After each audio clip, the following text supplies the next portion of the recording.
All right. And hello, YouTube. Welcome to the first of the Wizard and Glass book clubs.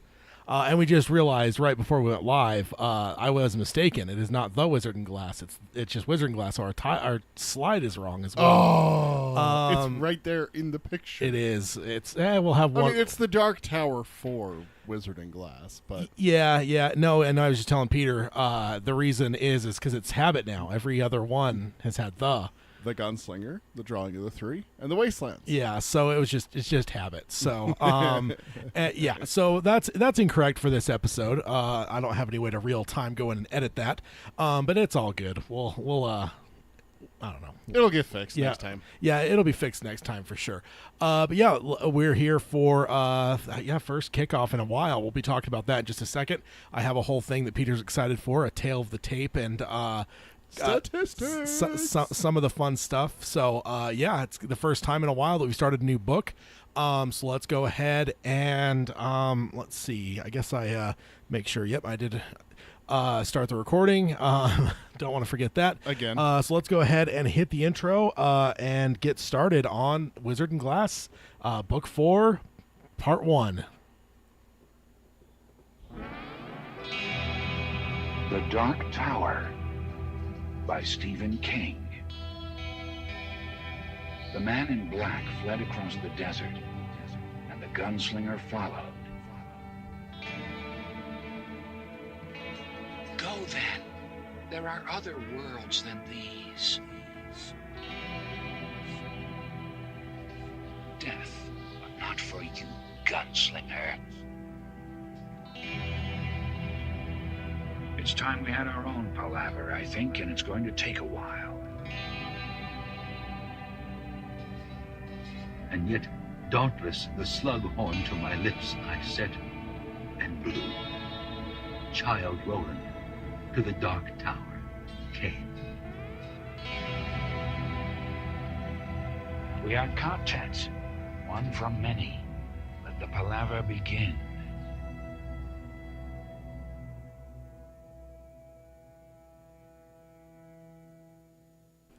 Hello and welcome to Dark Tower Palaver. This is our podcast covering Stephen King's magnum opus, The Dark Tower series, as well as the entire King universe, because it is all contained inside the Dark Tower. So, yes, we've got to make sure we get that into the intro. Even though this is a book club, so we're pretty much only going to be talking about Dark Tower this episode. But I am Tad. And I'm Peter. And we're here for kind of a monumentous episode. We've only had a couple of these so far, and it's the first book club of a new book. This is number 4. Yeah, this is the 4th time we started a new book, but it's been a long time that we've been going on these. So so we're here for episode 1 of Wizard and Glass. I was just talking before. I guess nobody in the podcast will see it because the podcast will be right. But here on the YouTube side, unfortunately, there is a typo in the slide. So it is not the Wizard and Glass. It is Wizard and Glass. Yes, indeed. King throwing us curveballs here, putting the at the beginning of all the titles until this one. He's 3-0 up until now. Yeah. And so there's 8 Dark Tower books, counting Wind Through the Keyhole. Is it the Wind Through the Keyhole, or is it just Wind Through the Keyhole? I don't know. Where's your copy? I took it home with me. You gave me your copy from yesterday, so. Oh yeah, I had to go through some stuff and found some oldies and goodies. And one of them was my it is the Wind Through the Keyhole. My paperback of Wind Through the Keyhole, and I gave it to Peter because I now have the box set, which I think is sometimes visible on the cameras just behind me here. So yeah, let's go ahead and hit the intro stuff.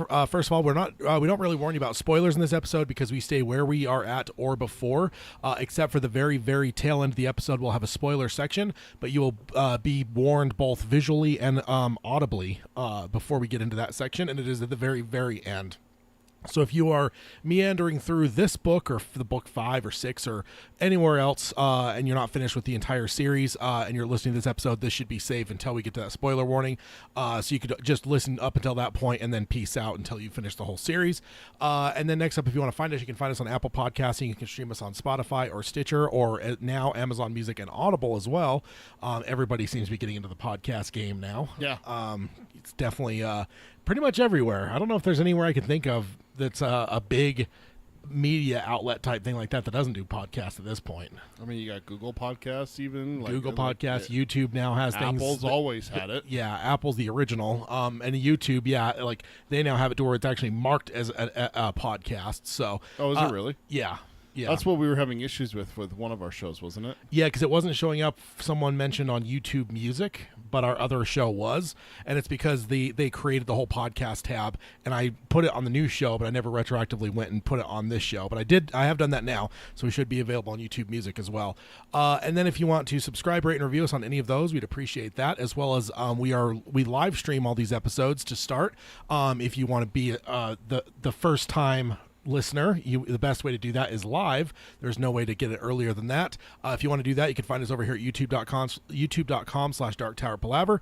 And if you are joining us here, if you want to like, subscribe, and ring the bell for notifications, we always like the likes, and that's a fun little thing. I wish it had like animations of some kind though, like click the little like button and a like rose pops up or something. That'd be Like to customize it.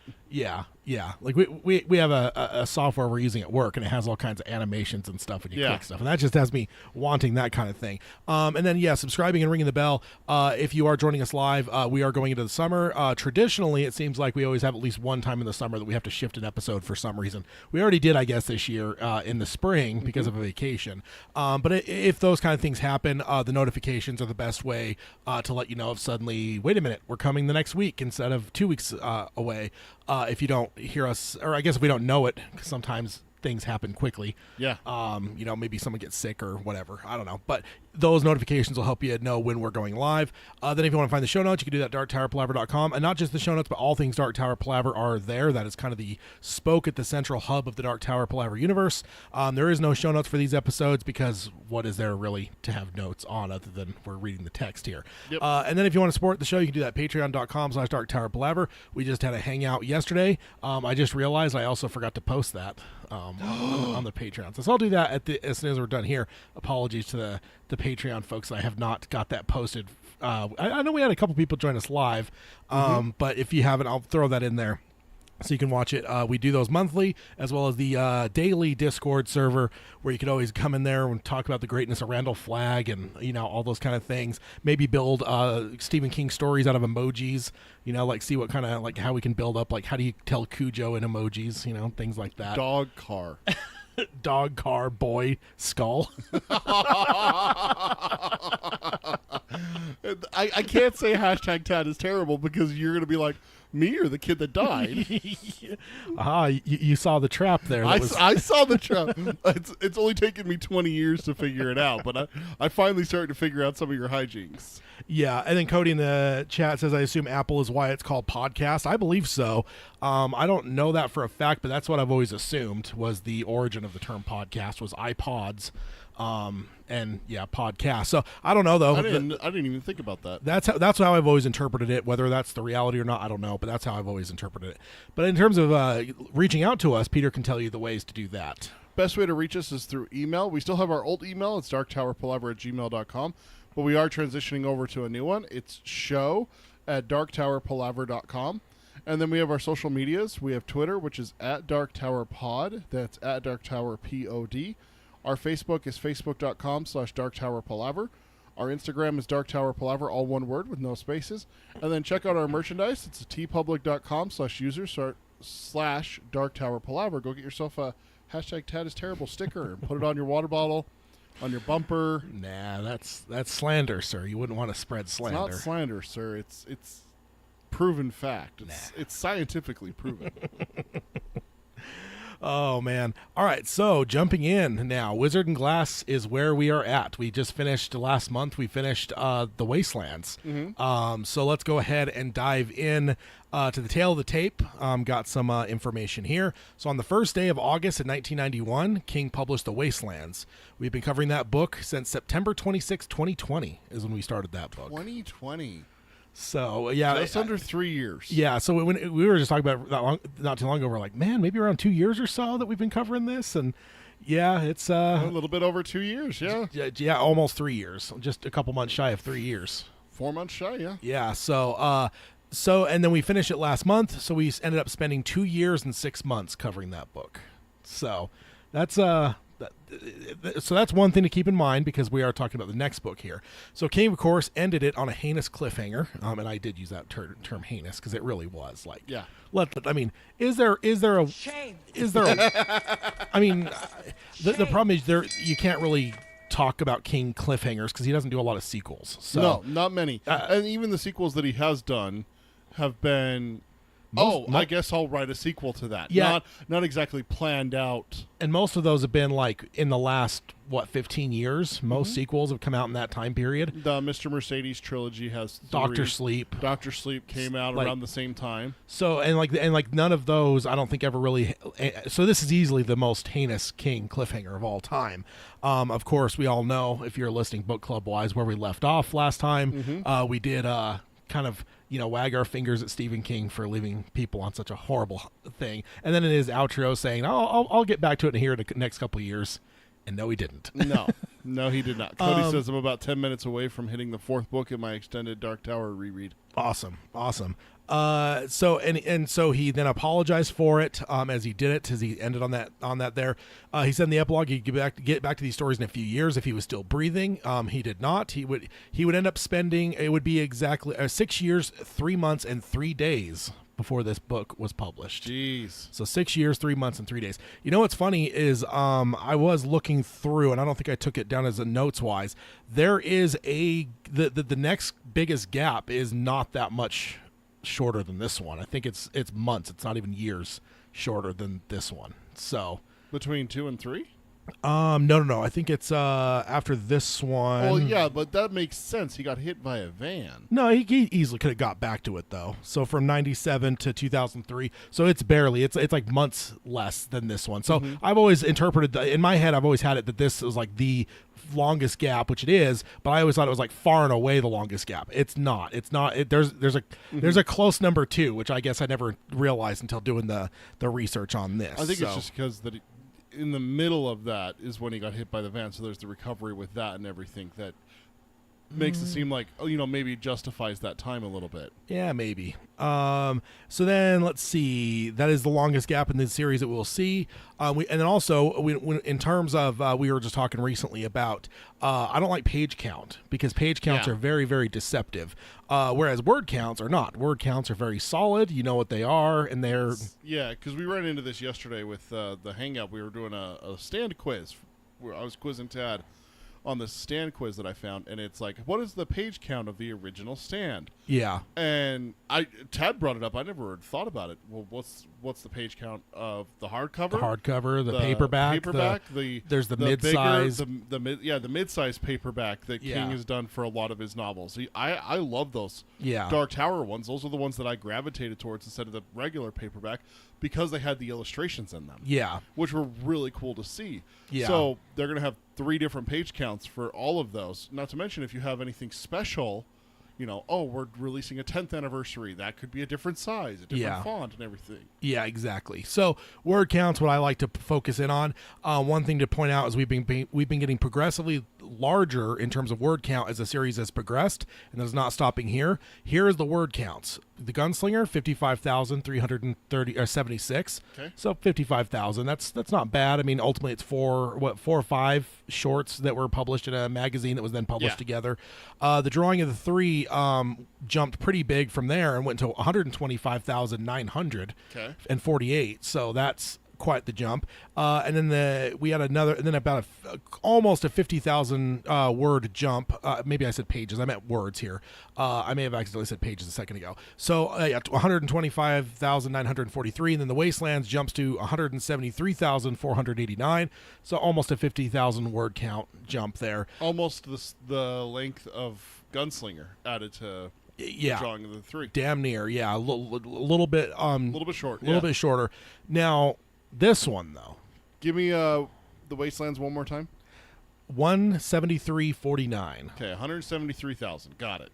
Okay, 173,000. So this book that we're about to dive into here Wizard and Glass is over 250,000 words. Over 250,000. 254,691 words. Dang. So in terms of jump here, that is sizable. That is pretty significant. Because I think we were debating it last time. How long do we think that we're going to be in this book? 5 years. What did I say we were in this last one? 2 years and 6 months. 2 years, 6 months. Yep. So what do you think? I think we're going to be close to 4 years. Yeah. See, 2027 when we finish Wizard and Glass, huh? I mean, remember, we are going at a lot more vigorous pace now. We do. Yeah, Now, we did make the change. Where Flanagan could change that. Flanagan could throw a wrench into it real quick. So that is a variable that we're gonna set that aside. So you're saying 4 years, so that would put us into what, 2027? 2027. I think I'm gonna go. I think I'm gonna say 3.5. I think like another year, which sounds insane. A year to cover that many more words. That difference, yeah. But this is a big book. It's huge. The next note I have is this is the second longest book of the series. Book 7 is approximately 20,000 words heavier than this one. So you're going to add 20,000 more words to the second longest. Second longest of the series. Right. So there's a tiny bit of a dip, not much. I don't have the numbers in front of me here, but if I remember right, the next book is like 240,000. Is it somewhere in there? If memory serves. But book 7 is going to add 20,000 words on top of approximately to what we're doing here in this one. So, yeah. So I don't know. Do you have a notepad or something to take that down? 4 years for you, 3.5 years for me. I mean, not that it's not a huge competition. It's just interesting. And then I do think that we're going to have to obviously change it won't be that big of a competition, let alone if Flanagan is to torpedo our progress and stop us from doing every other episode. Because right now, if our cadence would be a book club a month. So we'll see on that. 3.5 years for you. And then Cody says, I was going to say the movie slowed it down a bit. And it did. I think there was 1 year, I think 2017, I think we only did 2 book clubs. But we were in Drawing of the Three then.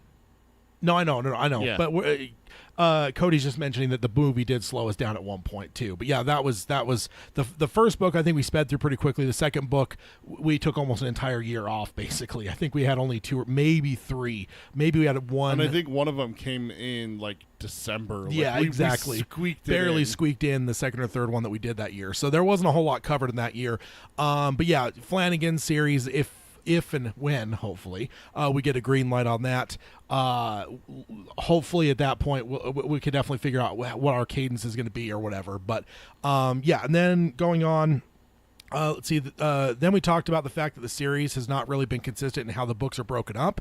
In the last book, we had 2 books, each with a handful of chapters, and then each chapter with a number of subchapters, whereas the second book was 3 sections named after each of the doors.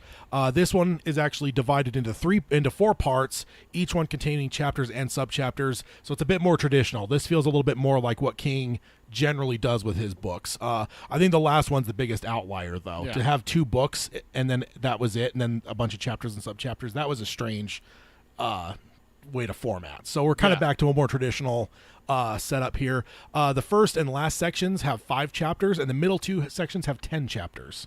So that kind of gives 5, 10, 10, 5. Yeah, so that's kind of how they're structured in terms of whatever. Because I don't know, I've never noticed that until we started getting into these book clubs. But those structuring things interest me when we get into these. So I wanted to look at that and see how that looked. And then one last note here before we dive into the actual sections of the book. This would end up being Frank Muller's final performance as an audiobook narrator for the Dark Tower series. Frank would be involved in a motorcycle accident and would spend the 6.5 years that remained of his life in the hospital. He never left the hospital before passing away 6.5 years later. So this is not that we don't really have a whole lot of sound bites anymore. YouTube has kind of made that a little bit tough. Whoever it is that owns the audiobooks on that is very vigorous. We were trying for a bit to keep them in and then try to edit them out quickly, but we were already getting copyright strikes within not even hours. It was getting down to under an hour. Oh, really? We'd get done and sometimes I'd grab dinner after or whatever and come back because the other thing is it buffers, so I can't even jump in and edit for probably around close to 30, 40 some odd minutes because it just takes time for YouTube to get it all in there. Then you can go in and start editing. But a lot of times, even before that got to that point, within minutes of it being editable, it was already pulled for copyright strike. So we have moved away from sound bites, which is fine. Peter did a good rendition in the last episode of Roland's speech. But ultimately, if you're an audiobook reader, listener, as most of us probably are, I know we are here, but I know some people that listen are as well. This is the final performance for Frank in this series. Frank, obviously one of the all-time great narrators. We will Fantastic. we'll be jumping to another one, another narrator, which we've already heard once before because the 2003 revision of Gunslinger. We have already heard George Guidel in this go as we've gone through the series, but this will be the last for Frank, unfortunately. Two things from the chat. We have Ben joining us, who says, "Hi, guys. I'm so stoked for this series. I've been waiting for this book club since I found out this podcast right before the movie came out. So he's been waiting a few years for us to get here." So. Me too. Yep. Me too. And then Cody says, "I wouldn't be upset if Flanagan made us a year behind me." And then he does like the laughing, squinty face. Yeah, there's a whole lot of things that the Flanagan thing we have to figure out, because it's not even if we got a green light, but then on top of that, is it going to be a weekly release? Is it going to be like all at once? A season dump? If it is a weekly release, like how are we going to handle that as a there's a lot of interesting things that would potentially arise from the Flanagan series. Watch it be like on a Tuesday where you have to figure out how to record when the episode drops on a freaking Tuesday. Okay, so then diving in to the actual book itself as we look through the sections. So we're going to be skipping some sections here. We're skipping the introduction as we have covered that at the beginning of the last book. King has used the same intro in this book as he did in the last. It was actually used in the beginning of every book up to this one. Every book after this one is missing it. It's the On Being 19 intro where King talks about being 19 years old and stuff. That I went through and looked at them all to see kind of, at least in the Kindle versions. I didn't pull my hard covers out, or my hard copies out. I assume they're the same, but that On 19 is 1 through 4, and then after that you don't have that intro anymore. So we're going to skip that. I do believe I know we covered it for the last book, and I actually think when I realized it was in the first and second book, I'm like, I bet we've covered it in all the books now. So, and it's exactly the same thing. It was published on the same, or it has the same date at the end of it. It's like January of 2003 or 5 or something like that. And we're also going to be skipping the argument section. This is largely a refresher to the reader who is or perhaps even catching up a whole new reader, as surely some folks walked into a bookstore, saw a new Stephen King book and grabbed it without even realizing that they had not read a previous Dark Tower novel. I think the arguments are awesome. In fact, that's why I always tell people if they feel like they're having a hard time with book 1, just skip straight to book 2, because the argument will fill you in on everything that you need to know.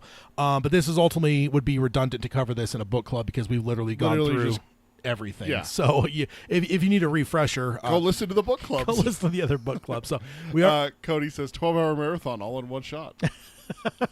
We're just like, like all disheveled and stuff, just sitting there like talking, like watching an episode, recording, watching an episode. Dude, we would be so hoarse by the end of it. Like our voices would be gone. We'd have to protect our voices while watching it. You can't talk while you're watching the episode. Just like, which means that you'd have to duct tape my mouth shut. So something Tad's dreamed about for 20 years. Yeah, I'm okay with that. I might have a few rolls of duct tape laying around somewhere, just in case. Yes, indeed. I'm hoping that it'll be weekly, though. In this case, I would hate an all-in-one drop. That'd be dump? Dude. That'd be rough. Yeah. For us, I mean, I love binging in a lot of ways, but I do think that would be the best. For just because we have to react to the episodes. Yeah, recording and stuff.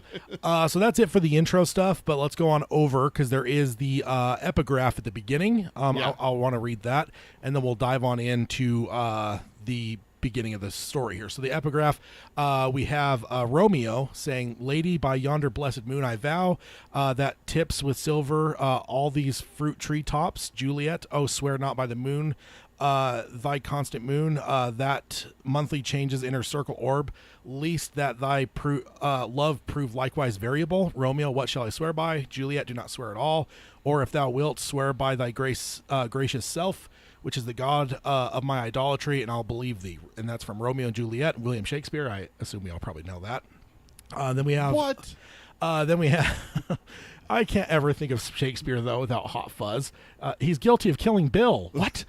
Bill Shakespeare. He murdered him. And Simon Pegg, just his reactions in that town are wonderful. And then the next one here, on the fourth day, to Dorothy's great joy, Oz sent for her, and when she entered the throne room, he greeted her pleasantly. Sit down, my dear. I think I have found a way to get you out of this country and back to Kansas, she asked eagerly. Well, I'm not sure about Kansas, said Oz, for I haven't the faintest notion which way it lies.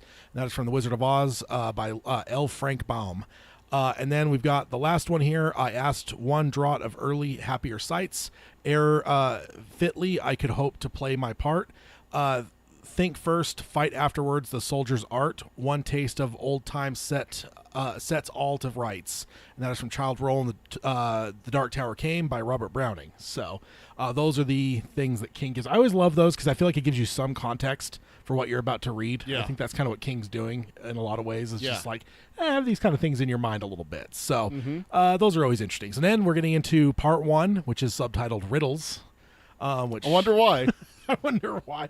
I will say, I wonder if the Riddler shows up. I was quite happy that it was, because I really had a thought. What if King hid the Blaine stuff and like did like a flash forward or like a flashback or something, and then it's like 200 pages in before you actually get the resolution up. But can you imagine?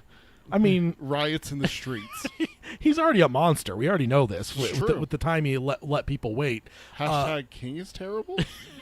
Yes. I don't know if I'm allowed to say. Is that blasphemy? Is that me? Did I just commit a sin against the Church of King? Maybe. But he deserves it. I mean, that's a long fucking time to wait. It is what it is, right? Come on, man. Yeah. And there's no car accident to give him excuses for this one. This one, he just didn't come back to the series for 6.5 years. There's no excuse. And then we're getting into chapter 1, which has the subtitle Beneath the Demon Moon 1. Demon Moon 1. As though there may be more Beneath the Demon Moon things. That's what it is. It's like in parentheses, it's a Roman numeral 1. So Okay. yes. So yeah, let's go ahead and dive in. All right. So subchapter 1 starts off, and I got a direct quote here. I'm just going to start off with the very first thing that's in the book here when we get into the actual story, past all the arguments and everything. Oh, actually, one more thing before we go. Slide wise, I will say with last time we had a number of different covers on there. As I was looking through, man, there's this cover, and then every other cover is mostly a generic colorized version of the Dark Tower of some way. Like, it's not really like actually connected to the story the same way that book 3 we had 3 very distinct covers. You had the Dutch Hill Mansion, and then you had two Blaine versions.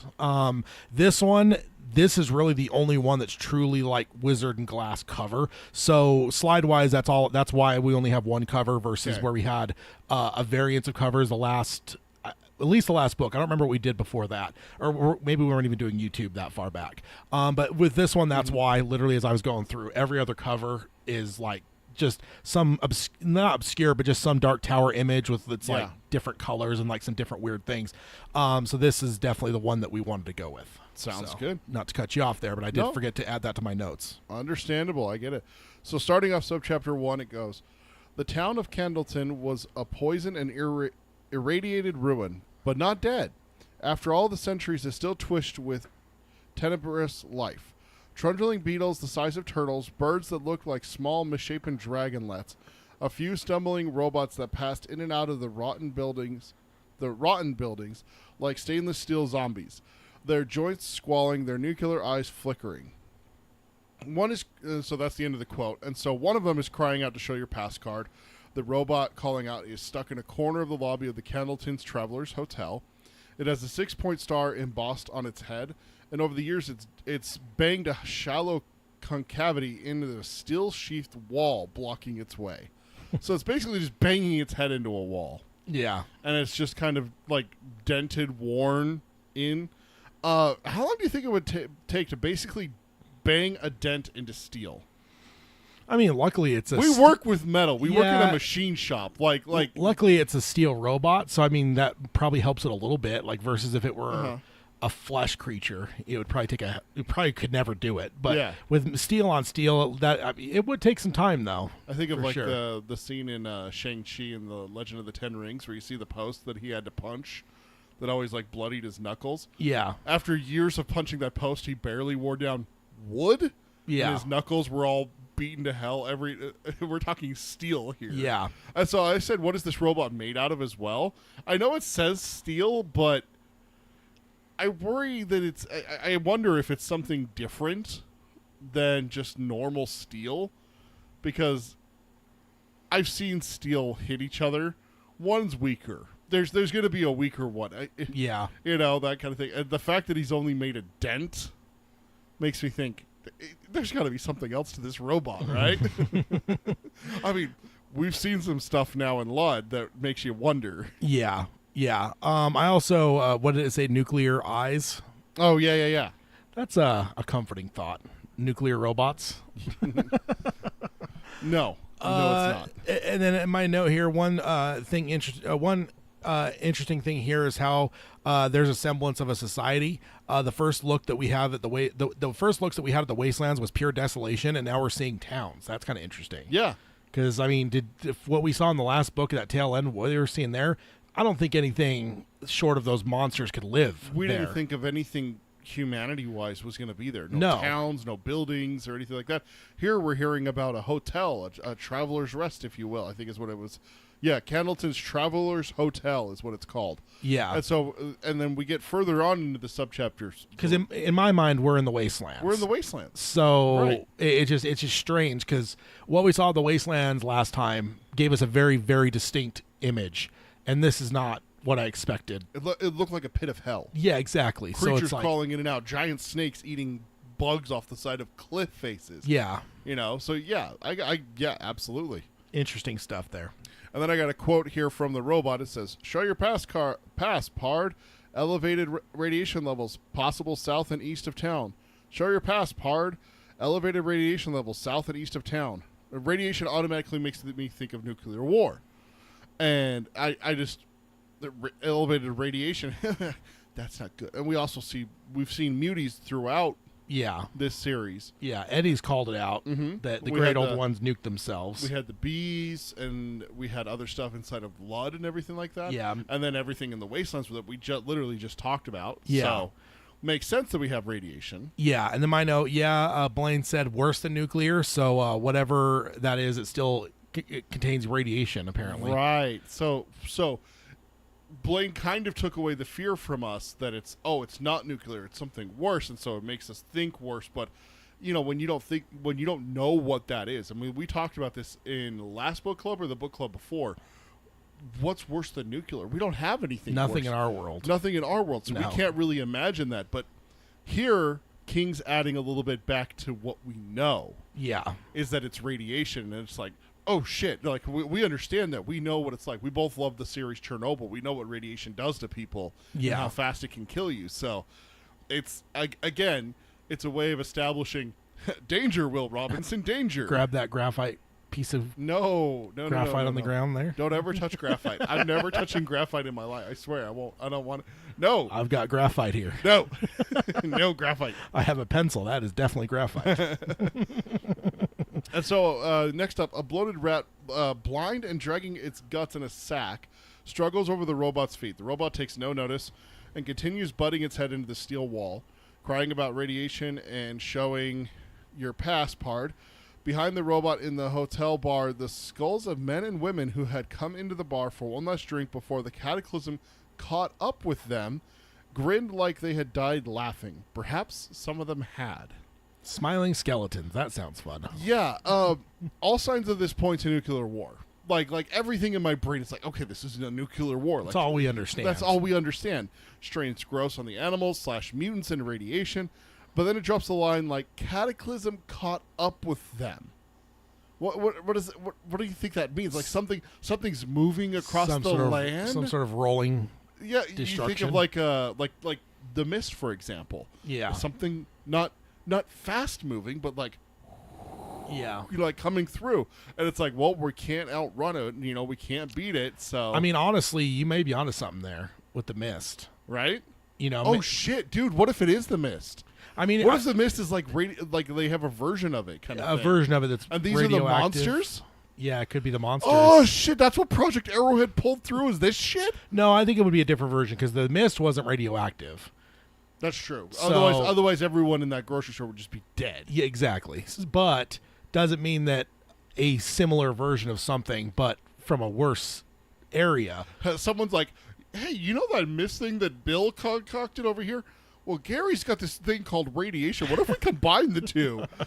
And Project Black was born. That's actually interesting. I've never considered that before. But yeah, something very similar to the mist could have actually been what happened here, especially because the way it talks about the cataclysm kind of moving towards them. It caught up with them. That's what it says. It caught up with them.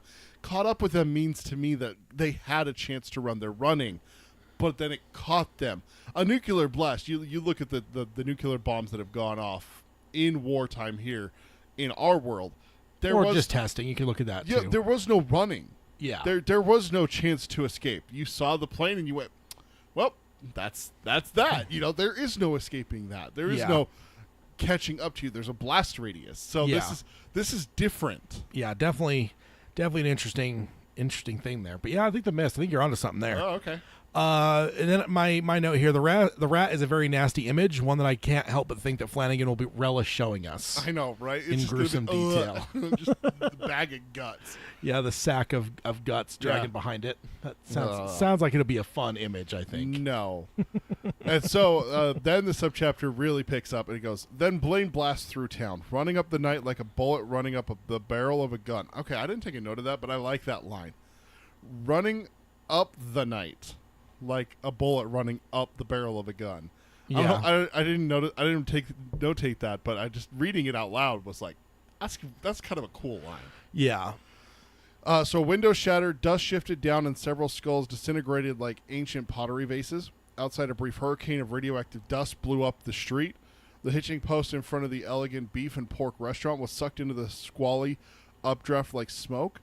The town square, in the town square, the Candleton fountain split in two, and instead of spilling water, it only let loose dust, snakes, muty scorpions, and a few of the blindly trundling turtle beetles.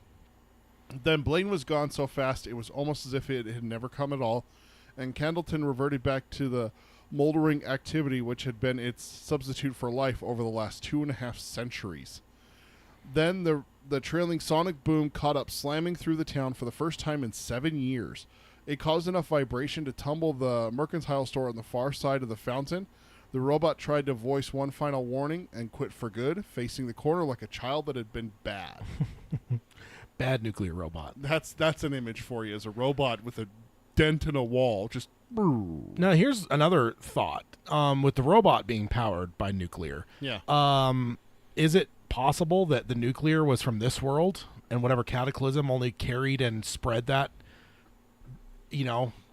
Maybe. Because, they're using nuclear. Like, it is a nuclear-powered robot, it said. So, I was just thinking that in my head a bit ago, is so when this robot gives up and crashes, potentially it's going to start leaking radiation potentially or whatever. Just adding but to it's the just, problem. Yeah, it's like, what if the larger cataclysm, whatever it was, wasn't in itself nuclear or radioactive, but that was already in the world, kind of like that. I see what you're saying is that the mist rolling through, bringing monsters and stuff like that, and then it hits power plants, robot factories where they're storing nuclear material, and then those like creatures get worse as they become irradiated. They become irradiated, so that's why they look worse than the stuff in the mist, and the mist comes through without radiation. Yeah. Dude, we're coming up with a fan theory right here. That it fits what we've been seeing so far. I don't think I've ever thought that deeply about it, but it's very well could be something.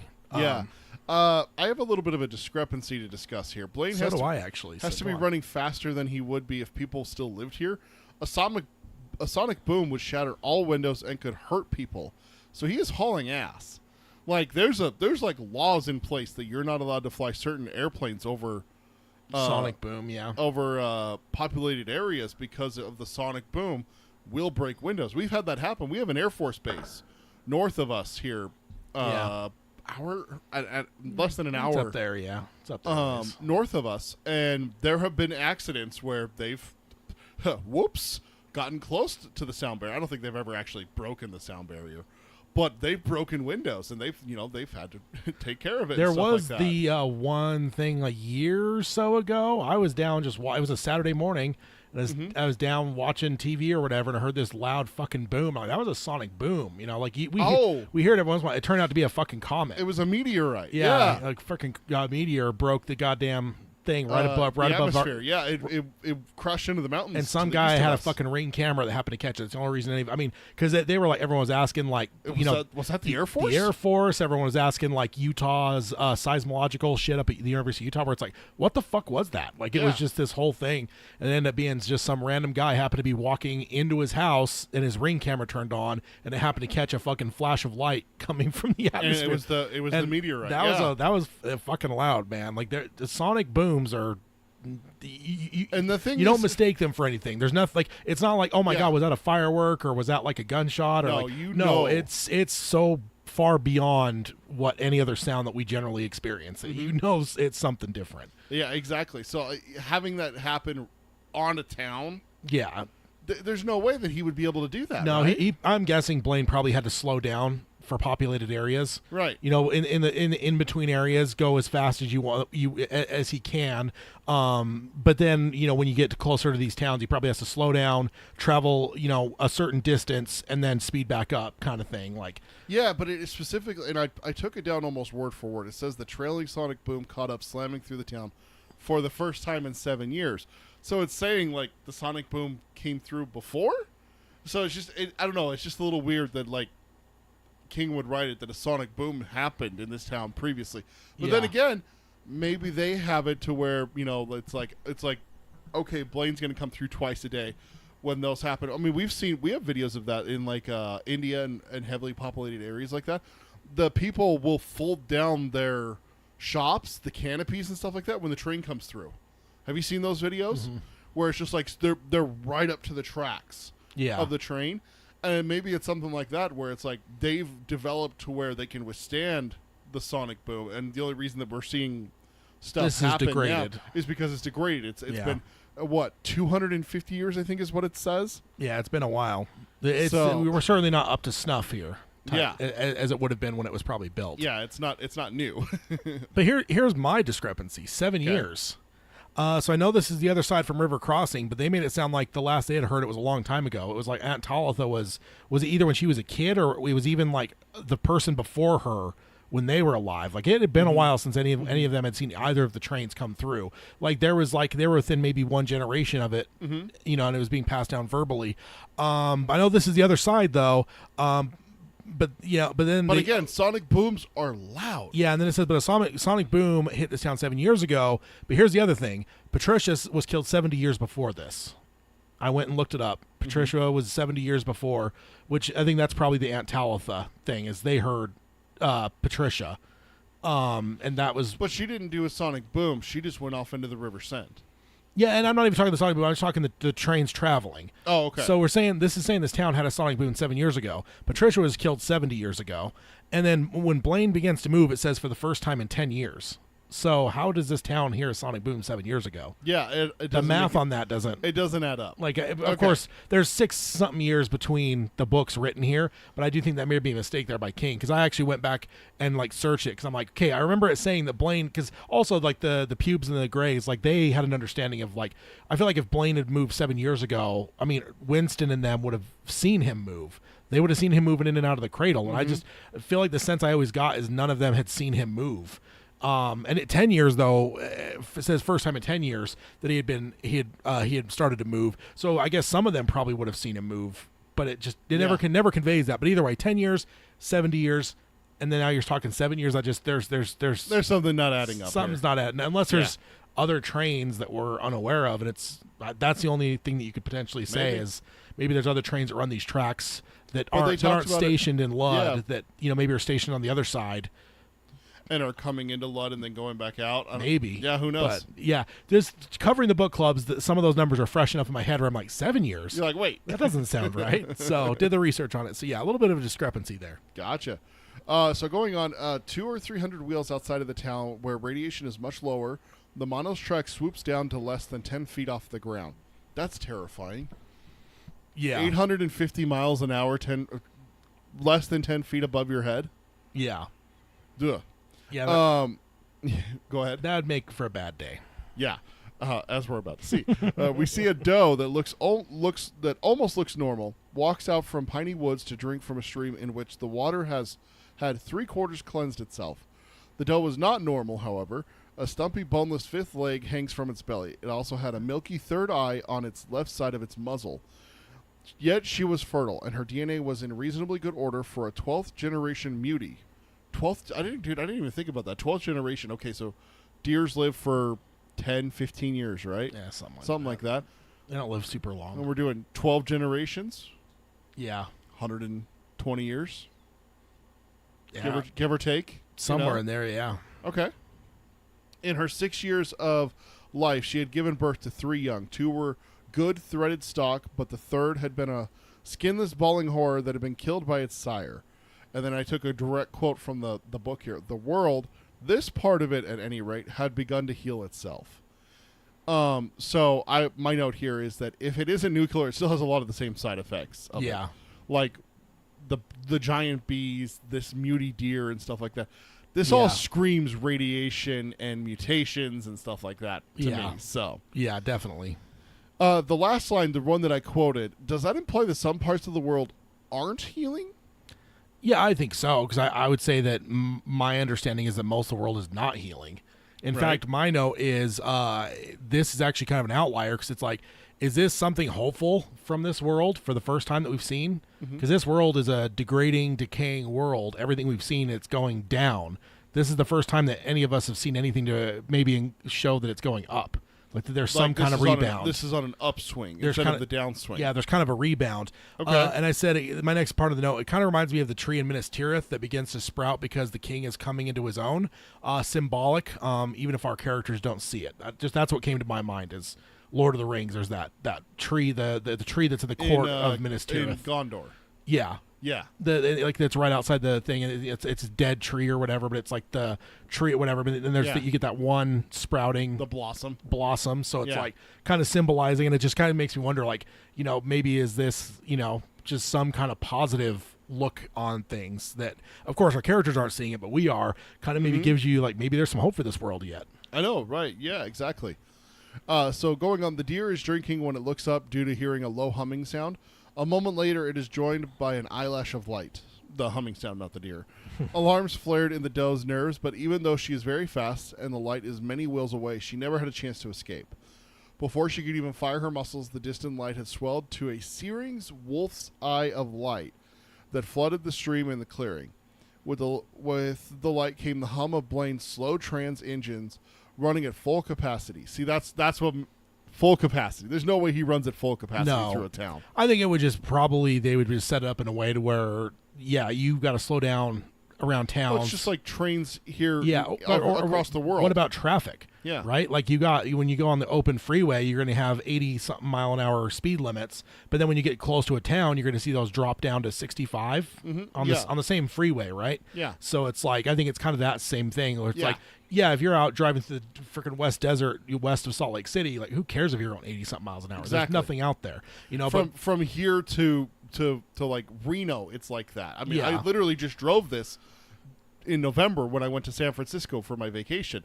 Literally, it's even like smaller towns, the speed limit wouldn't drop, except for a couple that's like they had issues with the speed limit being so high. Yeah. But when I got to the first real big town after Salt Lake was Reno. Absolutely. We dropped down to 65. You're 100% right about that. Yeah, so it's probably something like that where Blaine just has it programmed in like an inhibitor where it's like, hey, within this realm, you've got to slow down because there's fucking people here. Like that's actually a terrifying thought when you think about that he's able to override those safety parameters. Yeah. As an AI, he shouldn't be able to do that, right? No, not at all. Oh, shit. There was a blur of pink above the concrete ridge that bore the rail. With it came a rooster tail of dust, stones, small dismembered animals, and whirling foliage. The doe was killed instantly by the concussion of Blaine's passage. Too large to be sucked into the mono's wake, she was still yanked almost 70 yards, with water still dripping from her muzzle and hoofs. Much of her hide was torn from her body, including the fifth leg, and pulled after Blaine like a discarded garment. There's an image for you, fluttering in the wind. There was a brief silence, thin as new skin or early ice on a year's end pond. Then the sonic boom came rushing after like some noisy creature late for a wedding feast. Tearing the silence apart, it knocked a single mutated bird, might have been a raven, dead out of the air, which fell like a stone and landed in the stream. the note here I have is just what an image. Yeah. Like seeing a deer get lifted off its feet, its skin mostly ripped off, Yeah. and everything. It doesn't go with the train, but it goes 70 yards, and that's quite a distance. That's a long ways. That's a hefty distance. Us Americans are obviously thinking football. Yeah. 70 yards. That's quite a. Go run 70 yards on a football field. You know, like that's. Yeah. Oof. That's rough. Yeah. What do you got? Another one that I'm sure Flanagan would love to show us. Yeah. Though I do wonder if he would do this as a jump scare. Don't show Blaine in the distance. Just show this deer at this pond. I could see it being the very first scene of the episode. Don't show the track at all, or no, anything. just this deer. It looks like this quaint, picturesque thing, and then you just watch it get fucking obliterated. Then after the fact, you show that it was Blaine. And just do it as like a jump scare. Because I mean, in terms of the last 25 years, is there anyone that's done a better jump scare than Mr. Flanagan in Haunting a Hill House? That's a good one. I mean, The Conjuring. I don't know. I just watched The Conjuring last night, dude. I will say, James Wan. Whoo! Yeah, I don't know, man. I think that that jump scare is up there. It's pretty good. It is. So this is just to further my point. This is what I was saying earlier: is that if Blaine went through the town at this speed, it'd kill anyone that was outside. Now, see, I think the only thing there, I think that you may be incorrect though, is because there's a difference in height. The town, he was way more above. I think the fact that he comes down to close to 10 feet above, that's where it becomes way more dangerous. And I think that maybe even that's part of the design, in that when it's the town, he's still way higher. Then you inhibit his speed. You're not going to have you're not going to have broken windows, because he's not going to go super speed. And then he's also not low enough you wouldn't see him kill anyone. Yeah, he's not going to go super speed, but he is going super speed. And it says the sonic boom came through 7 years ago. Not Blaine came through 7 years ago. The sonic boom. Yeah, that's where still a mystery. I wonder. It's a mystery. Wonder what that sonic boom is there. So I got a direct quote here for this next part, and then which is the end of the subchapter. So I just took the rest of the subchapter here. Overhead, a full moon came out from behind a scrim of cloud, painting the clearing and the stream in the tawdry hues of pawnship jewelry. There was a face in the moon, but not one upon which lovers would wish to look. It seemed as the scant face of a skull, like those in the Caldertown Travelers Hotel, a face which looked upon those few beings still alive and struggling below with the amusement of a lunatic. In Gilead, before the world had moved on, the full moon of year's end had been called the Demon Moon, and it was considered ill luck to look directly at it. Now, however, such did not matter. Now there were demons everywhere. I want a Demon Moon shirt with the skullish like moon. The skullish looking moon. That'd be fun. It's really metal. I like that. Yeah, I sure. I like it. And I put, this is just an ominous start to the book. That's how the first subchapter goes, is that we see this town. It's all run down. Blaine blasts through, breaking a bunch of shit and everything. Yeah. We see how desolate it is. Damn near vaporizes a deer. Practically vaporizes a deer, which we find out is helping recover. It's birthed 2 out of 3 threaded stock. Not just good, but threaded deer. Yeah. Like fully healthy and stuff like that. And then hearing about this demon moon and how unlucky it is and everything like that. And that's the moon that's in the sky right now. Would you, if you lived in this world, would you be a meat eater? Or would the whole mutant stock be a turnoff to you? Like Roland in book 1 goes and orders the meat and stuff, and they're like, "Oh, it's threaded stock." He's like, and it's my ass. Yeah, my ass. Like I love meat, man. I really do. It's one of my favorite of my food groups. But I don't know if I'd be eating meat in this world. Unless I saw the meat myself, like I would not. Like unless I saw the animal. Mm-hmm. Like killed it myself or something, to where I could know what I was fucking eating. Like I wouldn't be going into a goddamn, saloon in Tull and ordering just some fucking meat and hoping that they're not serving me some fucking creature like this with extra eyes and legs and shit. Or I don't think in this world that you can be that picky. That's the thing, though, is that what are you going to eat otherwise? is the question. The beans come from the soil, which may be radioactive. Just something about mutated animals. Just I don't know. I'm just saying. I don't know. That's just not a fun thought. And then my note here: in our world, we get werewolves with full moons. What's worse, that or bad luck? Yes. Yeah. Yeah. Cody says in the chat, the guy that's doing Boogeyman is supposed to be really good at jump scares. Rob Savage. Yeah. Yeah. Yeah. So, I still need to watch Host before Boogeyman oh, yeah, comes that's right. out. He did host, didn't he? So Yeah. that's the end of subchapter 1. So what do we got in subchapter 2? Yeah, so jumping over subchapter 2, Susanna, we're now back inside of the inside of Blaine, which is a happy place, isn't it? It's the happiest place on earth. No. Disney kicks in the door. Well, you need to retract that statement. Copyright strike. Yeah, so Simpsons always made jokes about that, where like somebody'd make some thing and then like all these lawyers would show up suing them from Disney. This is way before the Disney sale, obviously. Now they make twice the number of... No, I'm just kidding. Yeah, seriously. They probably do. I mean, they've been ripping on Fox for 30 years. Yeah. So Susanna looked at the route map, which had a dot showing them halfway between Candleton and Rylea. I don't know how to say that. She looked over at Eddie, who was staring at the trap door or a hatch in the ceiling of the train car. It had a stencil of a man stepping out, but she tried to imagine what that would look like going at over 800 miles an hour. She clearly imagined a woman's head being ripped off like a flower from its stalk, and the head flying back behind the train into the darkness. She pushed the images away and figured the hatch would be locked anyway. Blaine had no intentions of letting them go. Riddles were their only way out if they could stump Blaine. Then the voice inside her, that's not quite Detta Walker, but in that direction, says, "Sorry to say this, but you sound just one more honky motherfucker to me, honey. I don't trust your mechanical ass. You have to be more dangerous beaten than with the blue ribbon pinned to your memory banks." So that's a happy thought. Yeah. So jumping right back into the Barony coach here, this brings me back to the thought of the antenna on the front of Blaine. That was the communication to the computers back in Lud. I think it was Jake that noticed it and thought of it in the last book club we did, where he thought about, wait, when we were getting in, I saw like an antenna on the front. It's like, that's because they were getting the idea that Blaine isn't here, Blaine is back there. So and severing that link might be the key to winning here.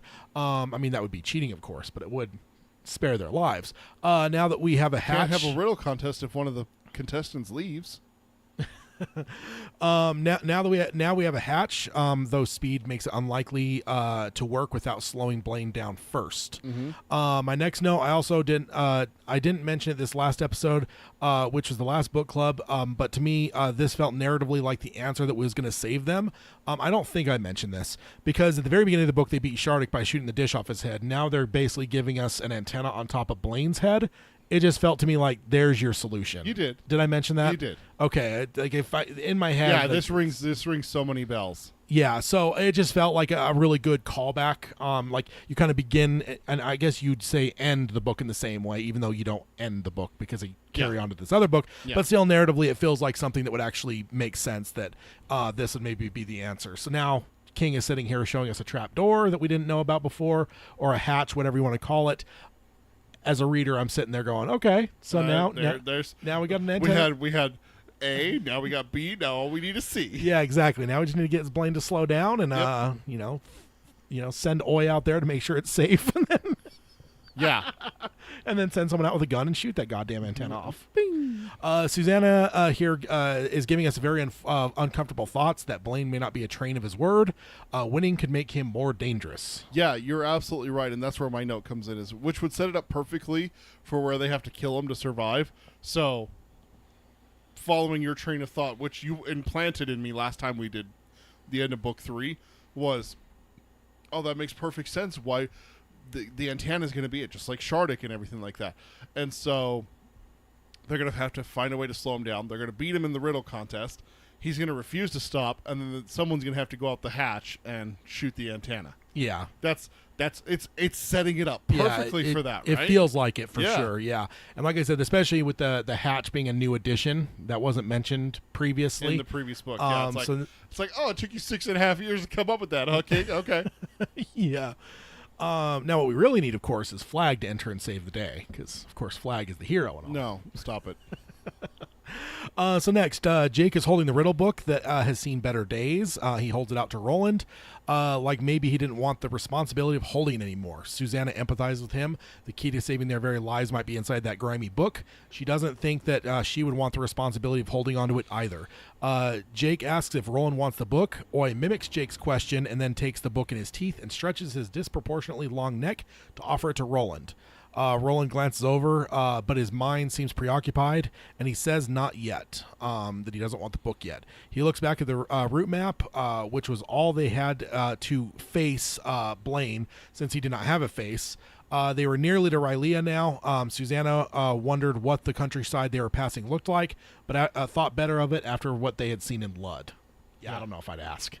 I mean, because not only Lud, but also the wastelands. I would just say, like, let's not wonder about what it looks like. It's actually my note here, since we're talking about it. Susanna wondering what the countryside looks like made me wonder, but then I remembered, we saw what it looked like. Yeah. We had the first subchapter that basically tells us. And it's actually better than what we would expect. Exactly. Right? But I get her caution, though. Yeah, like from their perspective, they didn't see what we just saw. No. If we didn't see that chapter and then we asked this question, I'd be like, I don't want to fucking see it. No, it's probably worse. Yeah, you saw the wastelands, and like it's just I don't want to know what Rylea looks like. Mm-mm. But yes, you're right though. With that first subchapter, we actually got a glimpse of it, and actually it may be a little hopeful. To see. Imagine if they saw that. Yeah, I'm sure Roland would find a way to find negativity out of it, though. That's what he does.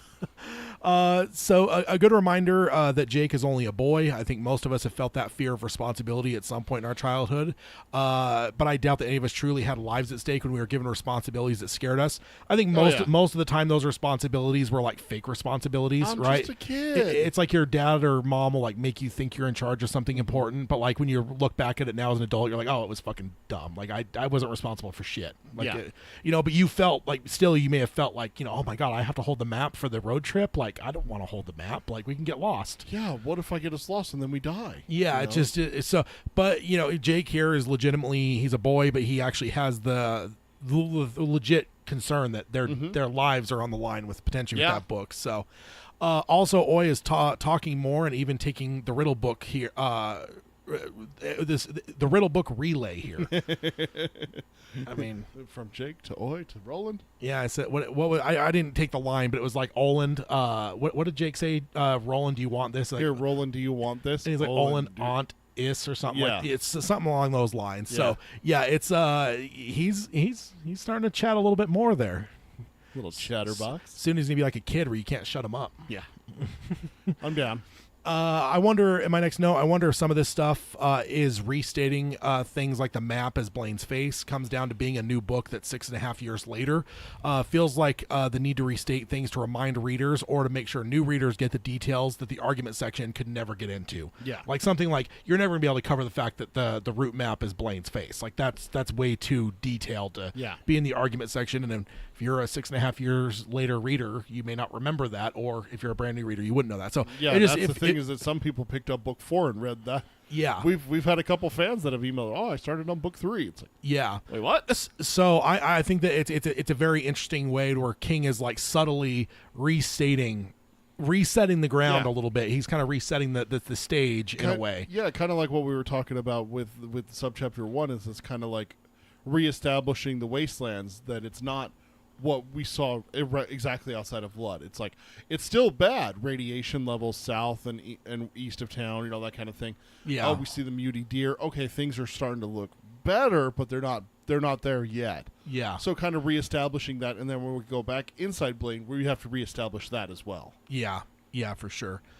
So Roland asks Blaine if he can leave the room so they can confer. Susanna thinks that Roland is nuts if she thinks that Blaine will really leave. Blaine quickly responds quickly and says yes, and he will turn off his sensors in the Barony coach. And when they are done and ready to begin, he will return. Eddie makes a MacArthur remark when Blaine asks what he says, and he says nothing. He was talking to himself. Blaine says to summon him, just touch the route map, and if the map is red, the sensors are off. The map then turns so red that Susanna cannot look at it without squinting. Roland stops any meaningless talk and says that they don't have a lot of time and that they are still moving quickly whether Blaine is there or not. Eddie says that Blaine is peeking and can't be trusted, which that's a very Jake thing for Eddie to be saying there. Usually it's Jake that's preaching the gospel of Blaine is a pain, but it seems like Eddie is caught on here. Roland says that he doubts it and that he is excited for riddles, and Susanna finishes that he also doesn't give them much credit. Jake asks if he will have trouble with them, and Roland says he doesn't know, and he doesn't have a watch me hidden up his sleeve. And it will be a straight game, but at least it's a game that he has played before, and to some extent they have all played before. Roland says there are big forces at work here, and not all of them are working to keep them away from the tower, as he references the riddle book, which that's an interesting little thing there. Yeah. I didn't take a note of it, but the watch me hidden up my sleeve, another little world building thing. Ace up your sleeve, yeah, kind of thing. Yeah, just kind of a cool little world building thing. Exactly. But getting to my notes, yes, I'm with the Deans. I don't trust this. It's a lot like Hal that is reading lips in 2001. You could never trust an AI. Yeah, there's. Oh, go ahead. I was gonna say, if you haven't seen 2001, there's a point when they're like worried that Hal's like going nuts, so they go into like the pod, and their talk is it's like soundproof, and then he's reading their lips. So it's like that shit is where I'm just like, I don't trust Blaine. My note here goes along with that. I said, there's zero thought in my mind that he wasn't listening the whole time. Yeah. Like, oh, yes, my sensors are turned off. Beep. Oh, what's that? What are you saying? Yeah. It's like all the millennial and Gen Zers that, have their headphones on and pretend that they can't hear anything around them. My next note, love the MacArthur call-out by Eddie. As a history buff, I appreciate it when a character responds with the same reference that I had in my head. If I ever hear the words, I shall return, I will return. Yeah, it's MacArthur. If I hear, I'll be back, it's Arnold. It's Terminator. Yeah, exactly. So it's always one of those fun things when I'm reading a book, though, because like that, the second I read that line, I'm like, oh, MacArthur. And the next line is Eddie saying, oh, MacArthur. I'm like, hey. Same thing I thought. I like that. Eddie's a good guy. Which is interesting, because he's furthest away from MacArthur as anyone, so it's interesting that closest to his death, though. I think he died in the 60s. Only in the 60s. Yeah, okay. he didn't live much too far beyond World War II. I mean, he did a bit, but not not into the 80s. Not 30 years after the World War II. So the thought that Blaine is underestimating them is comforting. That is usually a good thing for the heroes in a story. So I think that King classic story. Yeah, if King throwing that in there does give me a little bit of hope. I'm like, okay, cool. So he might be underestimating. That's actually a good thing. So another one of those things. Yeah. King might be setting the board for whatever victory we have here. You got your hatch, you've got like all these things building up. Now you also have the villain that's underestimating them, which is exactly what it is. There's no way he could escape and kill all my men and stop me from blowing up this important government installation. Yeah, he can't. And then the guy does exactly that. He can't get away from my mutated sea bass. Yeah, exactly. And then my next note here, my last one for this section, very interesting, or this little section we're covering, I got more to cover. Very interesting and comforting point by Roland about not all forces being against them, because I don't think I would have caught on to that. Because like it just feels like so far, like everything's kind of been against them. Everything feels like it, yeah. But no, there's some stuff that's been happening that is actually to their favor, and it's not just the riddle book. I mean, connecting Jake and Eddie in New York, young Eddie, like there's some things that have been happening that aren't necessarily bad. So that's kind of a comforting thing, that because I think it's easy to focus on everything that's going wrong and not realize, wait a minute, there's some very crucial things that are happening just right.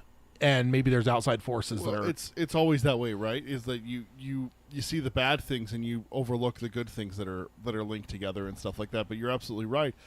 I would have never thought about Jake and Eddie being connected in New York. When you think about the Contets from the beach to here, when you think about or even go back to Gunslinger, the bad stuff that has happened. Yeah, it seems like it outnumbers at 100 to 1. Yeah, for every one good, there's 100 bad things you can name and stuff like that. Yeah, but when you actually look back on it, some of them are little bad things. Eddie gets his head hit by the robot bat, but he survived Shardik. Yeah. Like, Susanna made that shot. Yeah. On Roland's shoulders at a cyborg bear climbing a tree. Yeah. For a little radar dish on top of its head, basically shooting its hat off kind of thing. That's a really good thing, getting Jake through the door in Dutch Hill. Yeah, and everything like all that. of the things that had to come together for that. Like, of course, there was some bad stuff that happened, but like, yeah, everything had to come together just so, and it did so. The fact that Roland was able to track Jake through Ludd, not die by any of the booby traps, get into the room, Blaine took an interest and let him in and everything like that. Yeah. Oy doesn't die. Like, there's a lot of stuff that you're looking at and you're going, okay, they actually do, and people would joke, oh, it's plot armor. It's like, is it, or is it something else at work? And that's kind of what Roland's getting at I here. think so long as the bad forces outweigh the good, I don't think you really can have too much to complain about plot armor. Right, exactly. I think it's when it gets way too overly convenient that it's just like you kind of roll your eyes. But like, if the bad outweighs the good, that I think you're in a good spot storytelling wise. Exactly. And so my only note here is about the not all forces being against them. Is that the first time that's ever brought up in the Dark Tower? I honestly don't think that it's that Roland points out that there's good forces at work in the universe. Yeah. It's basically kind of like not to the extent, but it's basically acknowledging a higher power potentially, or everything. I don't, not even a higher power, but I think just outside forces that aren't necessary, that are, because I think up to this point I think we've probably interpreted most outside forces being either neutral or negative, right? But I don't think that any of us have really put a lot of thought into positive. Exactly. But yeah, it's there. Cody says, like in Solo, when Han makes a click sound with his tongue pretending it's a thermal detonator, Blaine says his sensors are off and just makes a boop noise. Yeah, exactly. I don't trust him.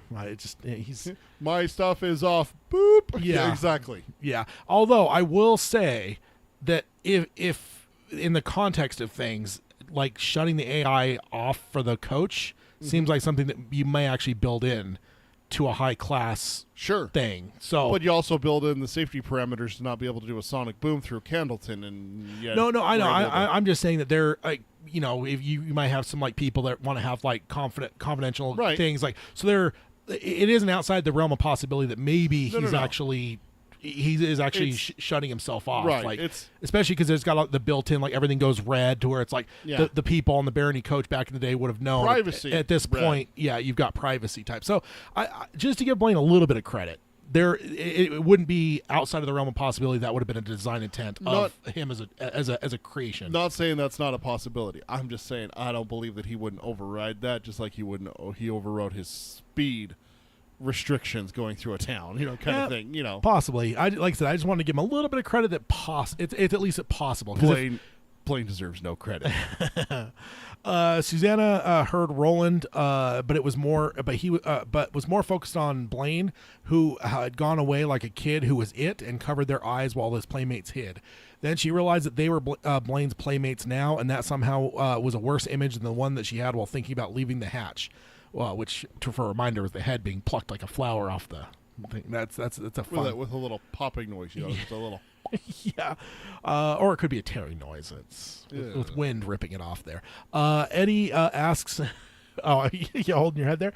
Eddie asks what Roland's idea is, as he must have had one. That's why that's why he would want to send Blaine away. Roland says that Blaine is a great intelligence, but time, loneliness, and forced inactivity have made him more human than he probably realizes, or that is what Roland hopes anyway. He then says that they must establish a geography and see where Blaine is weak. Where is he strong? And says riddles are not just about the cleverness of the riddle, but also about the blind spots of the one being riddled. Mm-hmm. Eddie asks if he has blind spots, and Roland answers that if he doesn't, then they are dead. Eddie tells Roland that he appreciates how he eases them over the rough spots and says it's one of his many charms. This is true. I mean, at the same time, I personally would appreciate the honesty. It's just, I don't want, someone powdering my ass when it really like the end of the world's happening. Yeah. Roland says that they will start with 4 riddles: easy, not so easy, quite hard, and very hard. He says Blaine will answer them all, and he is sure of it. But they need to listen to how he is answering. Susanna took a glimmer of hope from this plan. It sounded right. Roland then says that they will send him away again and then palaver, and maybe they'll have an idea of which way to send their horses. Roland then says that the 4 can come from anywhere, but based on Jake's story, the answer should be in that book, not from his own memory of the Faraday riddles.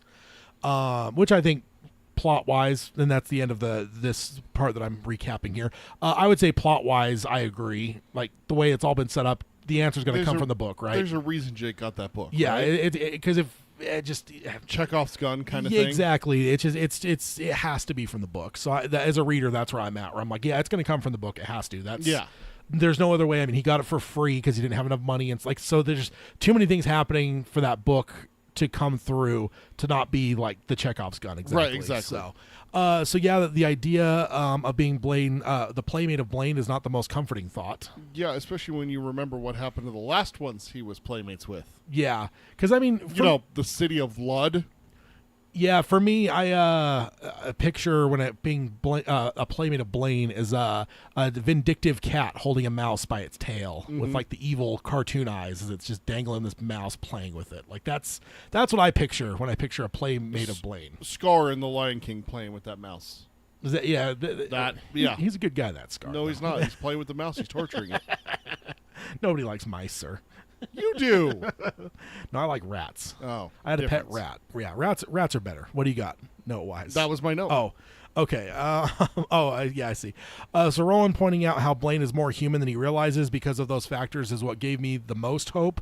We have seen him be less than perfect, but I don't think it translates in my mind to Blaine making mistakes until Roland pointed this out. So that was kind of another one of those like, oh, okay. Yeah. So yeah, there's some Blaine is not at his ideal running capacity, so that might actually make him more human, which, again, I feel like you're kind of laying the track for potentially his downfall. So yeah, you're leaving it up to where it's like, oh, okay, so he was like the super sophisticated, but he has a little bit of hiccups here and there and stuff like that. Yeah, and so that's where it's like the extended edition of Terminator 2. Yeah. All the stuff that they cut out with the T-1000 malfunctioning.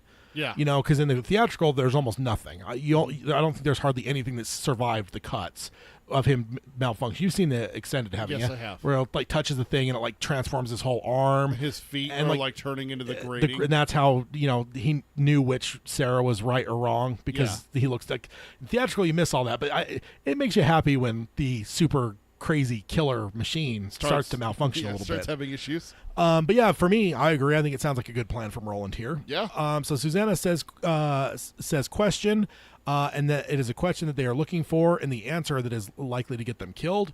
Roland agrees, but he looks puzzled and frustrated, and Susanna does not like seeing that in him. But Jake offered the book again, and Roland took it, held it for a moment, and passed it to Eddie. He tells Susanna she is easy, and she jokes that may be, but that's still not a polite thing to say to a lady, which I love that. I really love that. That's my kind of humor right there. Oh, and then Roland tells Jake he is the next one with a little harder, and then that he would go third, and Eddie will finish last with one from the book that looks hard. Jake says the harder ones are in the back. Roland then warns Eddie none of his foolishness. This is life and death, and the time for foolishness is past. Eddie looked at him, this man who had done countless unspeakable evils in the name of reaching the tower, but wondered if he knew how much that had hurt. He then opened his mouth to say something that would have been his trademark funny and biting at the same time, the things that always drove Henry crazy, but then he closed his mouth. Maybe Roland is right. Maybe it was time to put away the dead baby jokes and one-liners. Maybe it was time to finally grow up.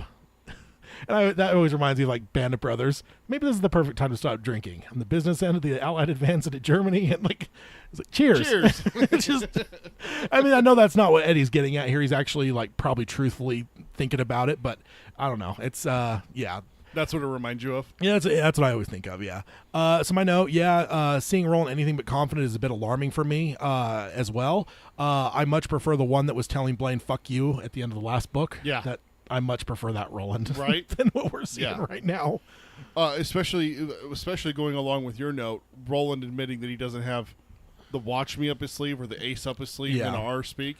When he admits that right out front, that he doesn't have one. It's a square game. And like he says, it's a fair game. At least I've played it before, and all of us to an extent have played it.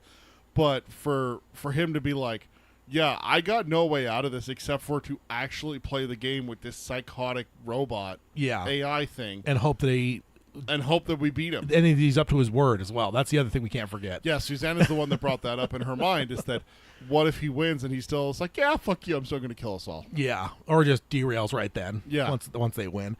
I love the easy line to Susanna. It always makes me laugh. I just can't hear I can just hear Susanna's dry tone that she probably came with that comeback. Mm-hmm. Like I can picture what it sounds like in my head just perfectly. Just the fact that we commented on it as you were reading your summary section, and then still have put a note in. It just tells you how good the joke is. It really it's is. Just, my note here is that this is one of those lines that should be used word for word if Flanagan ever gets his adaptation. Yeah, agreed. That may be true, but that's not a nice thing to say to a lady. Yeah, exactly. And my last note here, I can empathize with Eddie in the last paragraph a bit, but I was totally with Roland the first time through. Make sure that he doesn't Eddie it up when the stakes are so high. Eddie it up, man. That's just like that's just hurtful. I feel for him, but at the same time, he's Eddie. Come on, man. That's just wrong. And that's the end of the subchapter. That's just wrong. Oh. So picking up subchapter 3 now. After a few minutes of murmured consolation and some quick flipping through Riddle-dee-Dum by Eddie and Susanna, Jake already knew which one he wanted to ask. Roland went up to the since Jake already knew which one he wanted to ask. Roland went up to the front of the Barony coach and laid his hand on the fiercely glowing rectangle there. The route map reappeared at once, and although there was no sensation of movement, they were closer to Rylea than ever. Blaine asked if Roland's quartet was ready to begin. To Eddie, he sounded more than jovial. He sounded next door to hilarious. I remember getting scared all over again right here, first time through. A murder train being more than... suicidal train I should put, not murder train. But he is murderous as well, I guess. Yeah. Murderous / suicidal. He Homicidal. killed Patricia, too. He did. And he killed the entire city of Blood. Yeah, some mass murder. Mass murder. When he's being more than jovial, it's just terrifying. Also, the god drums. So he'd been killing them for years. Yeah, exactly. There's a whole laundry list for Blaine here. We will now read the list of accusations against the accused, and he unrolls the scroll and it drops to the floor and rolls out the door. That's that's Blaine's list of atrocities. Indeed. And I remember being glad that we were finally starting. I also figured it would be relatively a quick victory for Artette. I don't know why. We're in a different book now. I felt like just narratively, like this shouldn't have carried over to the next book. So I just felt like this is probably going to be a quick turnaround. Resolve it, move on with whatever the story in this book is. That's where my head was at as I'm reading. But yeah, we're going to get through this really quick, and then we'll be on to whatever. Yeah, exactly. Whatever this adventure, this book's going to be. You also mentioned earlier that you were worried that King was going to do like a flash forward or a delay tactic. Delay us on this, yeah, exactly. But once I realized we were there with riddles, and I'm like, okay, cool. I'm like, cool, yeah, we're going to get through this really quick, and then we can move on. Type thing. All of a sudden it goes. Meanwhile, elsewhere, it's like son of a. So going on, Roland explains that Susanna will go first. So he's explaining this to Blaine now, since he's already explained it to his quartet. Roland explains that Susanna will go first. To her, he instructs that she won't have to step forward like the rest of them, but to speak fair and address him by name each time she talks to him. Roland says so Susanna asks if he's going to guess something correctly. No, I'm sorry. Roland's continuing his instructions, says but catches himself and says when he answers correctly to say, "Thank you, Sai. Blaine, you have answered true." Then says Jake will go next and should step into the aisle. Susanna asks about if Blaine gets it wrong or doesn't answer. Roland said they don't have to worry about that yet. Roland tells Blaine that it starts now. Blaine says, excellent. That's what I was confusing, is that Susanna asks after Roland corrects himself, because he's giving like the instructions to Susanna is like, so you got to speak fair. You're not going to step into the aisle. If he gets it, when he gets it right. So he says that in front of Blaine and everything. Yeah. And then my note here is just, oh boy, here we go. Yeah. And I know this is going to be the end of episode 1. It's going to be like, Blaine's going to be like, excellent, let's begin. Credits. Yeah. You son of a bitch, Mike Flanagan. Right? Maybe. I honestly was kind of expecting them to go youngest to oldest. It always kind of shocks me every time I get to it that Susanna goes first. I don't know why, but I kind of expect Jake to be the first one to go up. Nah, it just you got to send the pretty one first. Oh, soften Blaine up a little bit. Yeah, exactly. Oh, okay. Get him all friendly and nice and stuff, right? So we can expect that out of Blaine, to be nice and friendly, right? Yeah, because he's shown that ever. I mean, he did say he was serving the people of Lud in his by murdering them, by being their god. So I gave them what they needed. They needed death. I love that Roland is under no illusion that this is not going to end in round 1. So it kind of deflates my thought process a little bit that maybe this was going to end quickly. Because I was just like, yeah, there'll be like some magic one. Like the one that Eddie's going to pull out of the book is going to be the coup de grace is going to end it right quickly or whatever. But with Roland saying that, I'm like, all right, maybe not. Maybe I'm wrong. Yeah, it's like, shit. So Roland nods at Susanna. Eddie squeezes one of her hands and Jake pats the other. Oy is gazing up at her raptly with his gold-ringed eyes. Susanna smiles nervously and looks at the route map and says, hello, Blaine. Susanna is nervous. Her heart is pounding. Her armpits are damp. And she is thinking about something that she first discovered in first grade. It's hard to get up in front of the class to be the first to sing your song, tell a joke, or give the report about how you spent your summer vacation, which that is 100% true. I didn't take a note there, but that is 100% true. Usually I go alphabetical. And as a kid with the last name Winter, I'm good. Yeah, you got a W, I got an S, so we were pretty, I never, well, unless that stupid teacher that we're going to go in reverse order. It's like, you son of a bitch. Yeah. Every once in a while that happened, and usually I'd screw me. Did you ever have a teacher that pulled it randomly? There was one teacher, the most random they did was they said, we're going to go alphabetical, but we're going to go by your mom's maiden name. Which... What? Yeah. Most random shit I ever heard. But and then your mom's maiden name is an A, isn't it? It's not only an A, it's a double A. It's a double A, so you're first. I was absolutely fucked. Did you slash your tires? Oh, I was just like, man, I wonder if I could like throw up somehow to get out of here or something. That's where you just lie and say, "Oh, my mother's last name is Zachariah Smith." Something with double Z's. Yeah, Ziziza.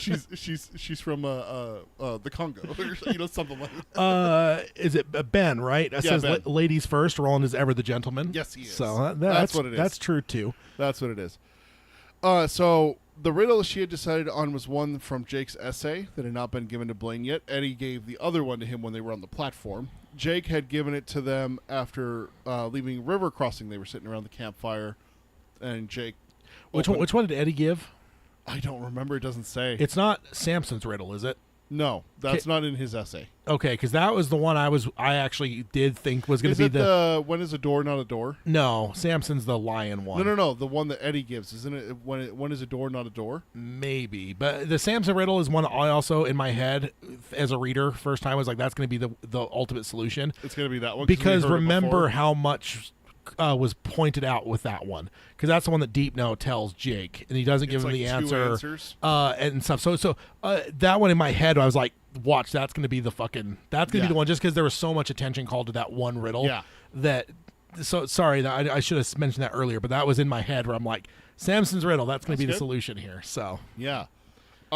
So Blaine asks if she is there because she hasn't spoke for a while after asking him if he was there, and calls her little cowgirl in the fake drawl and everything. Yeah. And then I got a quote here from the book, teasing again, but this time the teasing sounded light, good-natured, good-humored. Blaine could be charming when he got what he wanted, like certain spoiled children she had known.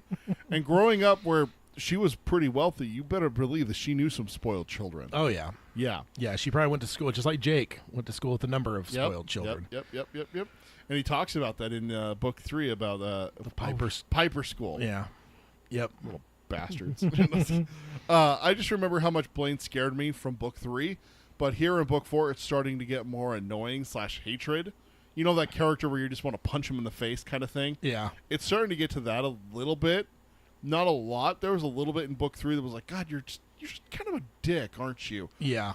But I was also terrified of him. Yeah. Here it's just like he's condescending and everything like that. So now it's just kind of like I just want to punch him. Yeah, we're also getting used to him too. Yes. Right? Like you get that whole like we build up the Blaine for almost not half the book, but half the because there's 2 books, right? There was the first book was Jake, second one was Ludd. The second book, probably half of that book is hyping Blaine up. Yeah. So I think all that hype gets you a lot of fear, but then there comes a point when you start to kind of get used to him, and it's like, okay, we're kind of through the illusions now. Now it's just this is the fucking thing that we have to deal with. Is this also guy getting on him and get going? Okay, he's not just going to murder us in the cradle and stuff like that. Lightning teeth. No, just no.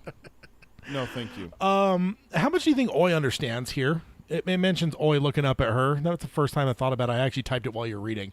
How much do you think Oy understands what's going on here? I don't know. I've never thought about that. There's no way for us to know from the text itself, but just the fact that Oi is looking at Susanna the same as everyone else makes me kind of wonder, like, does Oi actually have a higher understanding than we might give him credit for? He tries to hand the book to Roland. He doesn't just take the book from Jake. He actually takes it and turns and tries to hand it to Roland. That could be mimicking Jake, though. But I guess what I wonder is, does Oi understand his life's at risk? That's what I kind of wonder. Probably.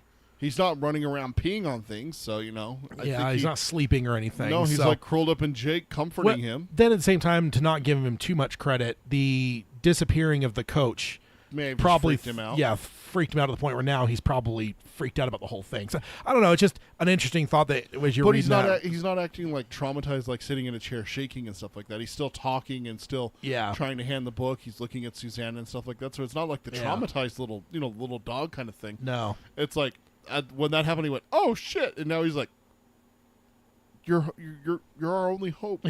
That's unlike Susanna. You're my only hope. Does he know? I don't know. It's an interesting question. It is.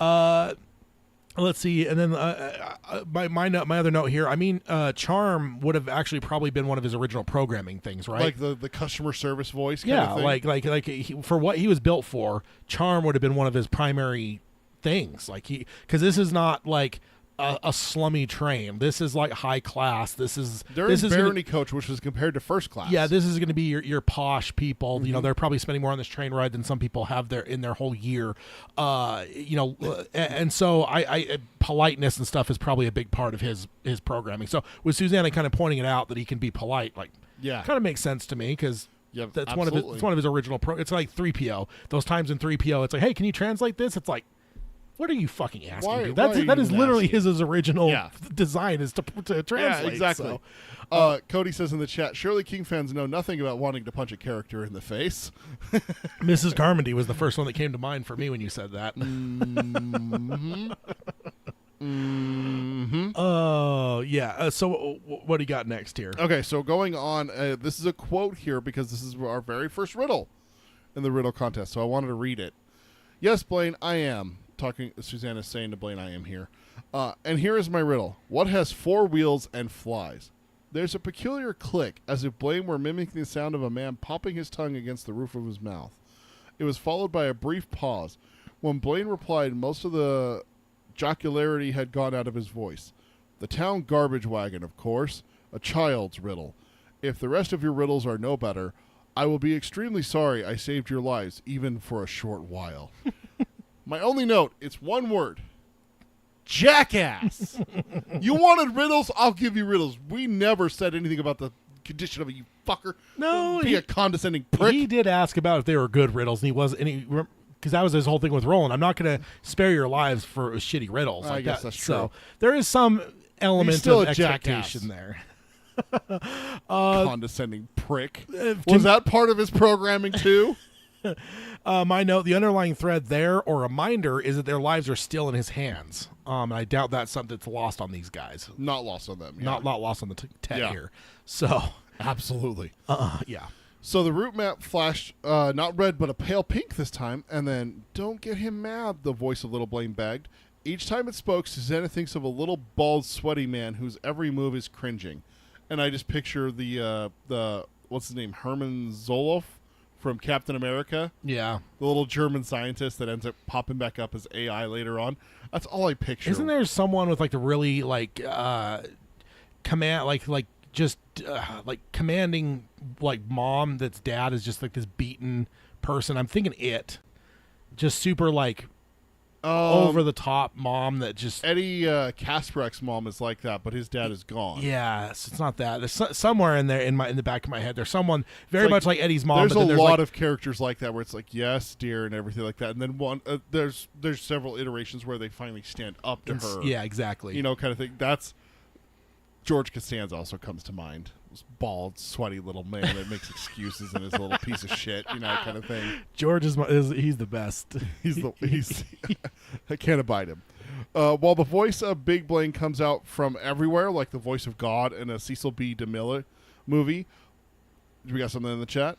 Let's see. Pixelated Edges says Riddling is big business to Roland. I think that that riddle would have earned some mockery from Roland as well. Probably. That's not. Yeah, I wouldn't say that's not true. Actually, yeah, That's actually a fair point. Yeah, totally. That's it. That's a good Cody call. says, as far as dad jokes, that one is actually pretty high quality. Boo. You really don't like dad jokes, do you? No. I'm okay with puns, like, because there's dirty puns and offensive puns. There's all kinds of fun stuff with puns that could be done. But Dad jokes are usually wholesome. Yeah, when you have to neuter it all down and be wholesome for children, like that's when jokes aren't even funny. The funny thing was when I was on Reddit for a while, I followed a dad joke subreddit, and there was actually like discussions. They started a discussion on there about if they should have inappropriate dad jokes or not. No, that defeats the purpose. A dad joke was what a lot of people were saying. Yeah, exactly. I was wondering what you would take on that. Yeah, one. tangents aside, of course. But so backtracking just a little bit, while the voice of Big Blaine comes from everywhere, like the voice of God in a Cecil B. DeMille movie, Little Blaine's voice was only coming from one speaker right over their heads. Little Blaine says again not to make him angry, as he already has the mono in the red speed-wise, and the track compensators can barely keep up. The track has degraded terribly since the last time they came out this way. Susanna, who had been on more than a few bumpy trolleys and subways in her time, felt nothing. Their ride was just as smooth as when they had pulled out of the cradle of blood. But she believed Little Blaine. She guessed if they did feel a bump, it'd probably be the last thing any of them would feel. yeah, that sounds about right. Yeah, that's one of those ones where it's like, you don't know anything's wrong until you're dead. Yeah, exactly. And good thing there is you probably don't have a lot of time to process that you're dead. Not going over 800 miles an hour, you don't. Nope, not at all. So my note here is interesting way for Little Blaine to say that. Blaine has the mono in the red. Now, Blaine is pushing himself into the red. Goes to what we discussed in the last book, that Blaine isn't actually just a mono. Yeah, or the mono at all, really. The mono is just a part of of him. Any more than he was the oven that zapped that guy in the last thing. Or the little spherical ball that Roland and Jake followed. Yeah, Blaine's a much larger entity for sure. Yeah, exactly. What do you got? So what a way to ratchet up the drama even more. The fact that he's redlining it gives us even a fear that may not have been there, because I think we knew he was going fast, but now for Little Blaine to put it in context that not only is he going fast, he's basically pushing it to the red. That changes the whole equation in our heads, because like, cool, 800 miles an hour, like if that's what he normally goes, like. Oh, that's fine when he can max out at 1,500. No, he's flatlining it. Yeah, it's like if you're on a freaking straightaway whatever. Like if you're going 200 miles an hour, cool. If you're in like a legit fucking high end race car, like fine, that's doable. Yeah. But if you're in a fucking Toyota Camry, like you probably are pushing that thing to its absolute fucking limits. That's where you're looking for the thing to start rattling itself apart. Yeah, exactly. It's So not designed to do that. Yeah, exactly. But furthermore, to your point there, that's one of those things that we talked about. We've talked about this before several times on this show and on our other show. This is one of those Hitchcock moments. They're showing us the bomb. Yeah. Oh shit! He's got a flat line and it's going faster than the compensators can go, and the track the rails degraded. It's like, yeah, it's upping the ante here, Yeah. like you're saying. And Blaine also said he didn't know if the track was even in place all There the way. could be holes Because he and said everything. he said it had been a long time since he scanned the thing. Years. And Eddie's like, why don't you just fucking scan it? Yeah, it's more fun this way. Yeah, where's the fun in that? Yeah, exactly. Another time where King uses the right person from the right time period to describe something. Susanna's subways and trolleys would be much rougher than Jake or Eddie's. Just looking at the technology advancement between 60s, 70s, and 80s, Yeah. I bet you money the subways and stuff like that Eddie was riding on were not nearly as rough and jarring as Susanna's were back in the early 60s. Yeah, So, for sure. Going on, Roland pokes an elbow into her side to snap her back to her current situation. She thanks him and She thanks Blaine and taps her throat 3 times rapidly 3 times with her fingers of her right hand, like Roland had done when speaking to Aunt Talitha at river crossing for the first time. Blaine thanks her for the courtesy, sounding amused again.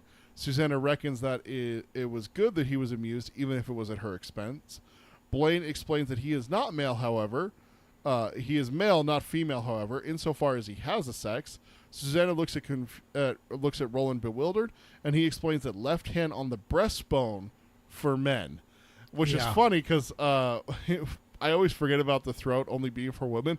I always do that with the Dark Tower. We touch our throats. We used to do that in like when you introduced me to the Dark Tower. I'd be like, thank you, side. I'd touch my throat. I always forget about the whole woman Yeah. and man thing with it. So I remember that because I remember this thing specifically, but what I always forget is the neck and chest for male and female. But the one thing I always forget about is which hand. That escapes me. Like Yeah. every time I get to this, I'm like, oh yeah, It's the left hand for the men. yeah. I probably coast over it more often than not. But Yeah, it's one of those things that just kind of like, you're just like, oh, okay. yeah, And yeah. then right out your other ear. Yeah, exactly. Roland turns to Jake, who stood up and put Oi in his chair, which did absolutely no good, as Oi immediately jumps down and follows Jake into the aisle. Jake turns his attention to Blaine and gives him this riddle. And this is a quote from the book. What can run but never walks, has a mouth but never talks, has a bed but never sleeps, has a head but never weeps? Not bad. One hopes Susanna will learn from your example, Jake, son of Elmer. The answer must be self-evident to anyone of any intelligence at all, but a decent effort, nevertheless. A river. Jake says that he has answered true, taps his breastbone. He sat down, and Susanna puts her arm around him and gives him a brief squeeze. This is my go-to riddle. Whenever someone's like, oh, yeah, I'm a fan of a riddle. Have you ever heard this one? That's what I say. And I always do this river one. I love this one. This is a great riddle. It makes perfect sense in my brain. I Yeah. think the very first time I ever heard it was before I read this, and I actually solved it. Maybe that's why I like associate it, because I'm not great at riddles. Yeah, You like riddles, right? I do. Yeah, I'm not a big riddle guy. What annoys me is I just don't think there's as many riddles in the world as you'd hope there'd be. Yeah. Like, I don't know even if there's like a lot of riddle books type thing. I feel like when you actually go on like even like searching on the web and stuff, you'll find websites. I feel like you find like the same 100 riddles. And that's it. I feel like in general, yeah. So, except for ones that are like trying too hard and they're not really all that fair. You know, like people try to create their own and it's just like, it's not all that great. Yeah, it's like way super hard to try and figure it out because you have to think one specific way to get there. Yeah, exactly. That kind of thing. But yeah, this is my go-to riddle whenever it comes up. My next note, despite Roland saying they won't stump him here, I expected something to happen with these first riddles. When we go 0 for 2, I got really, really nervous and was like, oh, shit, going on here. And then this next quote here is directly from the book. Now, Roland stood up. Hi-oh, Blaine, he said. Hi-oh, gunslinger. Once again, Blaine sounded amused, possibly by the greeting, which Susanna hadn't heard before. Hi-oh what? She wondered. Hitler came to mind, and that made her think of the down plane they found outside of Lud. A falcon wolf, Jake had claimed. She didn't know about that, but she knew it had contained one seriously dead Harrier, too old even to stink. Speak your riddle, Roland, and let it be handsome. Handsome is as handsome does, Blaine. In any case, here it is. What has 4 legs in the morning, 2 legs in the afternoon, and 3 legs at night? That is indeed handsome, Blaine allowed. Simple, but handsome. Just the same, the answer is a human being who crawls on hands and knees in babyhood, walks on 2 legs during adulthood, and who goes about with the help of a cane in an old age. That's one of my favorite go-to riddles. You like that one? Yeah, that's one I've always liked. That is a good one. So I had to call this out because even here we have people in the chat who have said it. Our greeting doesn't show up until book 4. Heil. Heil doesn't show up until book 4. Wait a minute. Apparently. Oh, yeah. wait a minit. Hold on a second. It'd be interesting to see if it does show up before Susanna, though. Susanna. At some point. Yeah. Maybe. I'll have to look. I'll have to do some research on that. I should have looked through books 1, 2, and 3. Just a quick search, Yeah. in the Kindle version and see Yeah. if the word Heil shows up anywhere. But you're right. It could have been in Tull or somewhere like Yeah. that where Susanna wasn't present and stuff Yeah. like that. But yeah, I had to call that out because literally at the start of our show, we had a Cody and who's the other? Ben showed up and Mark as well. Both Mark and Cody both said Heil. So Yeah. that's our. And Ben did, too. Oh, Ben did too. Yeah. So it's This reminds me of Hayden when he popped in the chat for the first time and he didn't know that because he's read a little bit of the Dark Tower, but not a Yeah. lot. So he was somewhat confused when everyone said Heil to him. Oh, that is. So I have a note here saying great riddle. I remember being in a rush to beat Blaine, so I didn't stop and think about the riddles the first time through. Yeah. Like I could see people actually doing that, like read the riddle and then don't read Blaine's That's answer. And what that's what I do. You did Yeah, that? Yeah. That's what I do in general when I hit riddles. Same thing with Tolkien and everything else. Whenever I'm running any riddles, I try to solve them. You're like, as hold much on, as let me possible. put my bookmark in, put this down, and just be like, all right, let's solve this sucker. Yep. Indeed. So going on, Blaine sounds positively smug, and Susanna suddenly discovers a mildly interesting fact. She loathed the self-satisfying murderous thing, whether it's a machine or not. He or she, whether it is a machine or not, he or she, talking about Blaine, she loathed Blaine. She thinks she would have felt the same even if he hadn't made them wager their lives in a dumb riddle contest. And then my note here, kind of unexpected here for Susanna to be the one loathing. Eddie being the more outraged of what Blaine has done, or Jake with his sense of right and wrong would have made more sense. But King using Susanna, who so far has been kind of level-headed next to Roland, shows how bad Blaine truly is. Yeah. Like, we've seen Eddie get his blood up. Yeah. We've even seen Jake be like, that's wrong, kind of like the because they're both the same. They are. That's the thing with Eddie is Eddie's like fair, not fair thing is very childish in my mind. And not to say that in like a demeaning way, but it's just Eddie has kind of the right or wrong mentality of that a kid would. And so he and Jake really align on that. Like they Jake line is up. a kid. He is a kid. Yeah. So like what you just said with Jake, it's like, that's not fair. I could hear Eddie saying the exact same thing. Yeah, like exactly. Whereas I think Susanna's a little bit more mentally mature to where she doesn't have that same reaction. Exactly, like Roland. Yeah. It's just like, that doesn't matter whether it's fair or not. It is what it is, kind of thing. So to see Susanna here being the one that's loathing Blaine is kind of like, oh, shit. And Mino, that's a good example of how Odetta and Detta came together to make Susanna, because I don't know if Odetta would be capable of this kind of hatred. That's true. I really don't. Just everything we know of Odetta that we saw, I don't think it's even in her nature that she could even be that. Dude, I think you're right. That's a good way. point. Is that, I don't think Odetta would be ever, even someone like Blaine, I don't think she would ever be like that loathsome. No. Oh, I hate that guy. No. Yeah. Yeah, so that's a good call out. So going on, Roland doesn't look the slightest put out of countenance. He says, "Thank you, Cy, and you have answered true," taps his breastbone.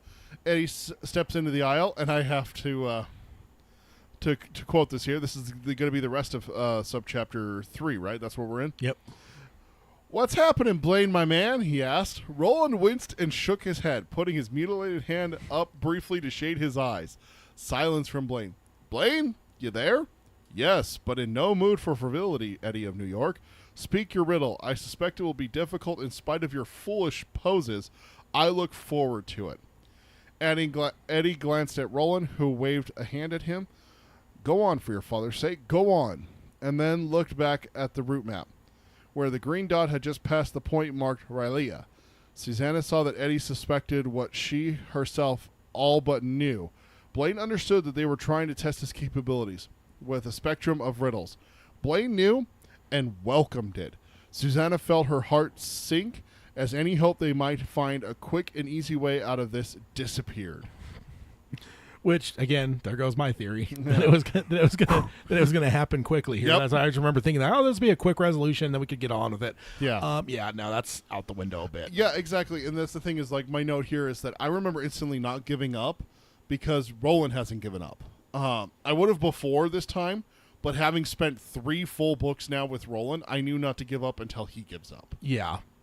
And so that's where I'm just like, yeah, he got these 4 right, but Roland told us that's what was going to happen, kind of thing. Yeah. Blaine knowing what they were doing is terrifying because either it can be taken one of 2 ways. Either he listened and he knows what they're trying to do, or even scarier, he figured it out and wasn't listening just from the first 4 riddles and how they were asked. Yeah. My belief is he wasn't listening. You think he was just like, nope, I'm not going to listen. Like, not that it's an obvious strategy, but for a being as intelligent as Blaine, I think it'd be obvious. Right. That's where I'm at, because I don't think that does Blaine. I mean, I feel like he wants the challenge, so why would he cheat? I guess is kind of where I'm. That's a good point. He would want the challenge, wouldn't he? Yeah, and so it comes down to he is a very clever motherfucker, and he also could be egotistical too. That he's like, well, he's underestimating them too. We talked about that. Yeah. So he could be underestimating them, and is like, I don't need to listen. I know I'm going to beat these motherfuckers. Yeah, exactly. I don't need to listen, but guess what? Even though I'm not listening, I can still fucking call out your strategy. I can see right through it. I know what you're doing. So yeah, exactly. Yeah. And he absolutely does too. Yeah, he's got him dead bang for sure. All right, so subchapter 4. So now we moving on here. This is the last subchapter of this chapter. Eddie says that he is not sure how hard it will be for Blaine, but it was a toughie for him. He thinks to himself that he does not even know the answer since the answer section was torn out. But them knowing the answer or not was not part of the ground rules. Blaine says that he will hear and answer. So a little cockiness there from the train, which again is still Mark Hamill in my head.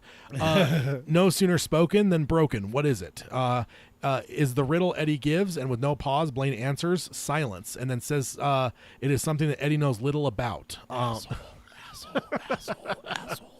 Eddie's heart drops, and he didn't need to check with the others because the answer was so obvious. He was bummed by the speed of Blaine that Blaine answered it, because he never would have admitted it, but he had held out a hope, an almost secret surety of beating Blaine with a single riddle. It was the same surety that he had every time he picked up dice in a backroom craps game, or every time he hit a 17 on a blackjack, which he's a damn fool if he's hitting on 17. The feeling that you couldn't go wrong because you were the best, the one and only. He then answers Blaine with a mocking courtesy. Blaine then says he hopes that they have discovered something that will help them. Eddie was angry at the lie from Blaine that he hopes that was helpful, and wonders if the emotion he heard was programmed by the great old ones, or if Blaine discovered it himself. Blaine asks if they want him to leave again so they can consult, and Roland says yes. Yeah, that's very disheartening. Yeah. Because again, I even held out a little bit where it's like, hey, Eddie has the book's going to be crucial. And again, even me, I had the same thought even before it was brought up by Eddie, where I'm like, let's do this. Is this going to happen quick? Yeah. So Eddie's going to be able to pull out the fucking silver bullet here and slay the werewolf. Because we thought it was coming from the book. Yeah. They set it up. There's a reason Jake got it, right? Yeah. Yeah. Yeah, this is like Rocky not winning at the end of the movie type thing. So Blaine throws some shade at Eddie with his answer. Gotta love that, right? Something you know little about. Jackass. I love that this surety from Eddie. I think that we've all been there at one time or another, whether it's gambling like him or something else, where you're so sure that something is going to go your way, and then when it doesn't, it's just absolutely fucking deflating. It's so defeating. Like, it's just because you're just so certain. Whether it's like you're playing sports and you're throwing up a fucking long three, you just know it's going to drain and win the game, and then it doesn't. Like it just. I think we've all been there one way or another. We've all been there. The other thing also with Eddie is that he kind of hints towards it here, is that he just kind of is like, I just want to be the one, just get it done. Yeah. And everything like that. And there's times even now as an adult, I still like Eddie, where I'm just like, oh, we have this problem, whether it's at work or with my wife or my daughter or my friends or something like that. Oh, we got this problem. We don't know how to solve it. And I just come in and I'm just like, let's do this. And then we'll do this, and then we'll do this, and it's solved. And they're like, oh, God, that was such a great idea. You do that feeling. Yeah. That feels great, and that's what Eddie's hoping for here. Yeah. And so I'm just going to read my note real fast because it kind of ties into what I'm saying. Kind of back to Eddie, who's just hoping for the friendly, wise elves in Lud, kind of thing. Like that wishful thinking of Eddie is back a little bit here in book 4. It's just like, God damn it, Eddie, we thought we were past this. He's a cockeyed optimist. He is. Like me. Which is why I gravitate towards Eddie. Yeah. So my next note here, I know Susanna already suspected Blaine knew their game, but his line at the end fully shows that he sees what they are doing, and it kind of bummed me out because if he is on to them with such a small strategy, they really don't have much hope here. Yeah, if he figured out that little itty bitty strategy they had, dude, you're done. Yeah, exactly. It's like I don't know. It's like when you see these people, it's like, oh yeah, this person lost that chess game in the first 3 or 4 moves. Like, wait, what? Yeah, it's like, wait, that's the beginning of the game. Come on now. So then going on here, the route map goes red again. Eddie turns to Roland, and Roland composes himself quickly. But before he did, Eddie saw a terrifying thing, a brief look of complete hopelessness in Roland. Eddie had never seen such a look from Roland before, not even when he was poisoned by the lobstrosities, not even when Eddie pointed his own gun at him, and not even when Gasher took Jake. Jake asks if they should do something, or if they should do another round, with each one giving one, but Roland says that would be pointless and says that Blaine knows 1,000, if not millions, of riddles, and that is bad. What is worse is that he understands the how of riddling. He asks the deans if they agree, and they do. Jake asks what they're going to do then, and says there has to be a way out of this, doesn't there?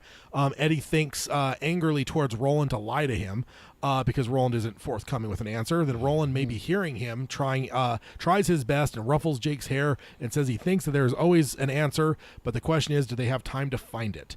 Roland says they're already almost an hour into their 8 hour and 45 minutes until Blaine's termination point. Jake asks again what they should do, and Roland says he is going to riddle alone for a while, and he will ask the hardest ones he remembers from the Faraday riddling. He then almost says that if they are still approaching Topeka at this speed, Jake can ask the hardest riddles from the book. He rubbed his face and looked at the melting ice sculpture of himself. Suzanne asks what she and Eddie should do, and Roland says to think for their father's sake.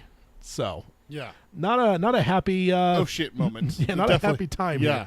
here. So the look of utter hopelessness, my note here on Roland's face, is pretty terrifying. We know that Roland more than Eddie, and even we have not seen what we're seeing here. We have seen Roland pretty rough with the mind splitting stuff, but I think that was more madness and like desperation more so than pure hopelessness. Like I Yeah. don't think Roland's been hopeless. Well, it calls it out, like lists like some of the worst things that has happened, and Roland never looked hopeless there. Yeah. And also on top of that is the fact that he slipped and let Eddie see it. Just tells you how bad the situation is. That he wasn't able to throw that mask up quick enough that he could hide it from Eddie. Yeah. You know, it's kind of like the campfire. Eddie sneaks up on him and stuff like that. He's like, "God, you're getting good," kind of thing. Yeah. Eddie's fast enough to catch Roland's reaction here. It's like Roland's slipping a little bit, Yeah. Yeah. So Blaine's knowledge is a problem, as Roland points out, but I would think maybe a riddle from our world might be the one that gets him, thus the book. But then again, I have to remind myself that he is also familiar with our world. He quizzed Eddie and Susanna on New York to prove if they're actually from there.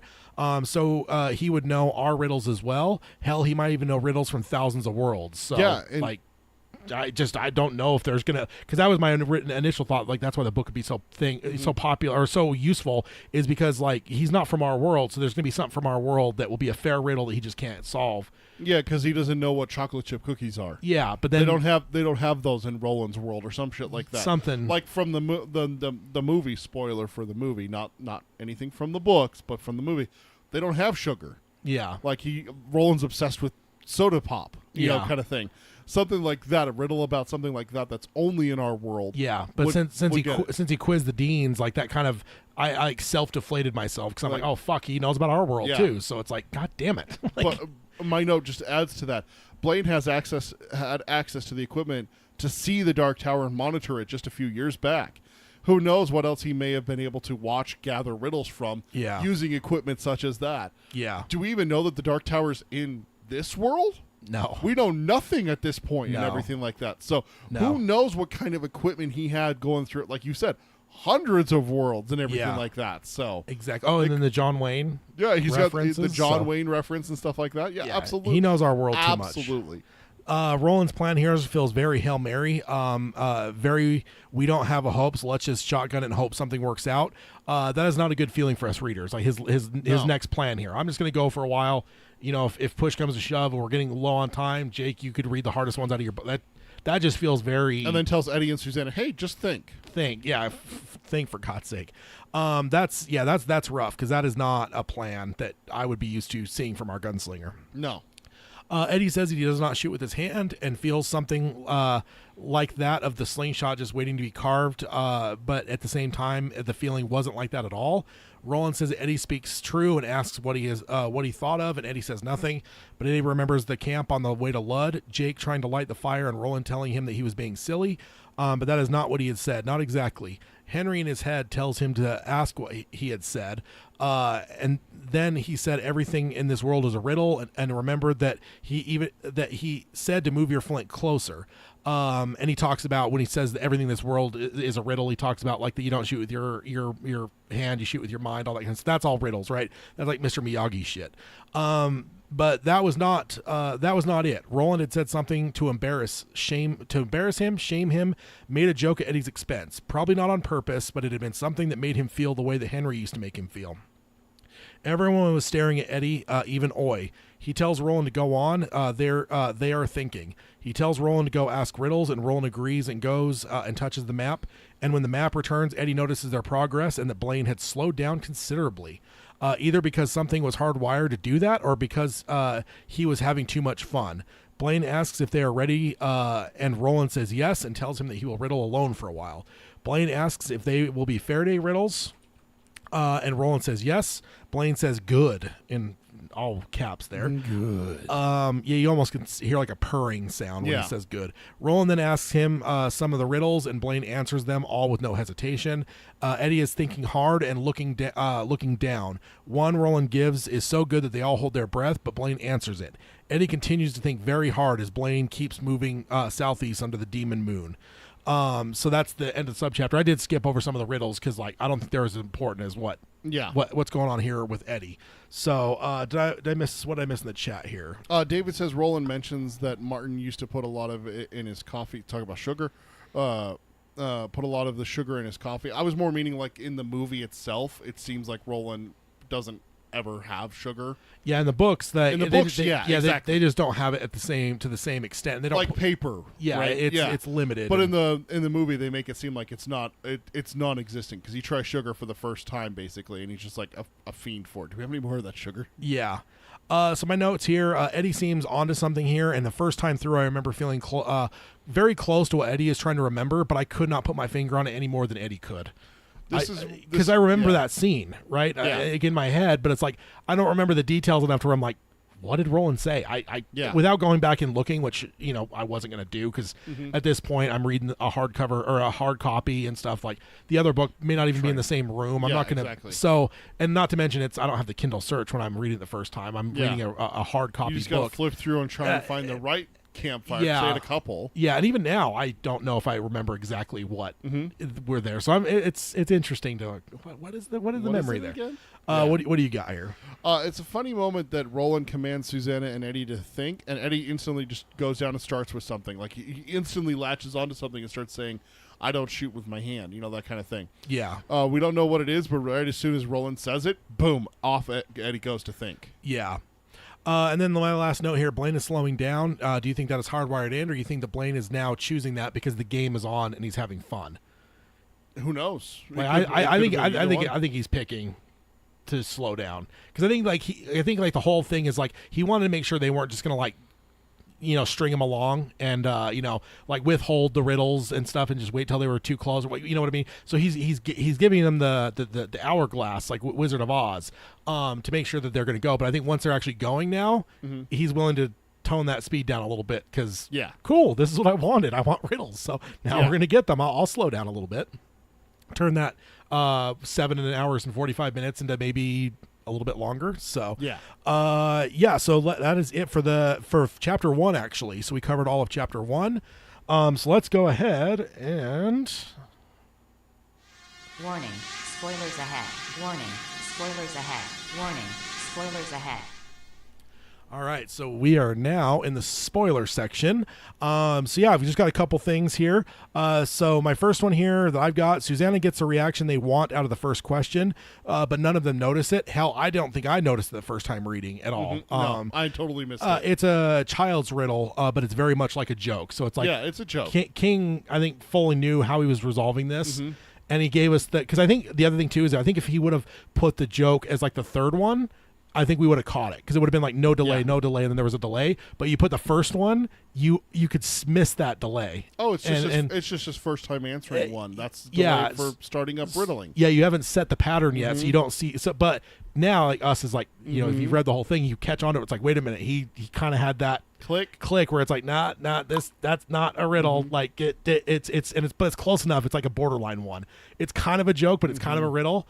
So it's kind of cool that King gives us that little bit there. Yeah. So I'm going to save this next note, so do your other one, and then I'm going to do my two. So my next note, I love that Roland called Eddie out not to be silly when we know that is what is going to save their bacon. We can definitely know from that King knows how we're beating Blaine.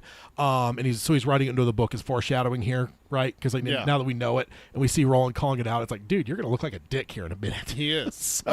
Yeah. I took a note actually for the spoiler discussion from when you were doing the stats and stuff early on.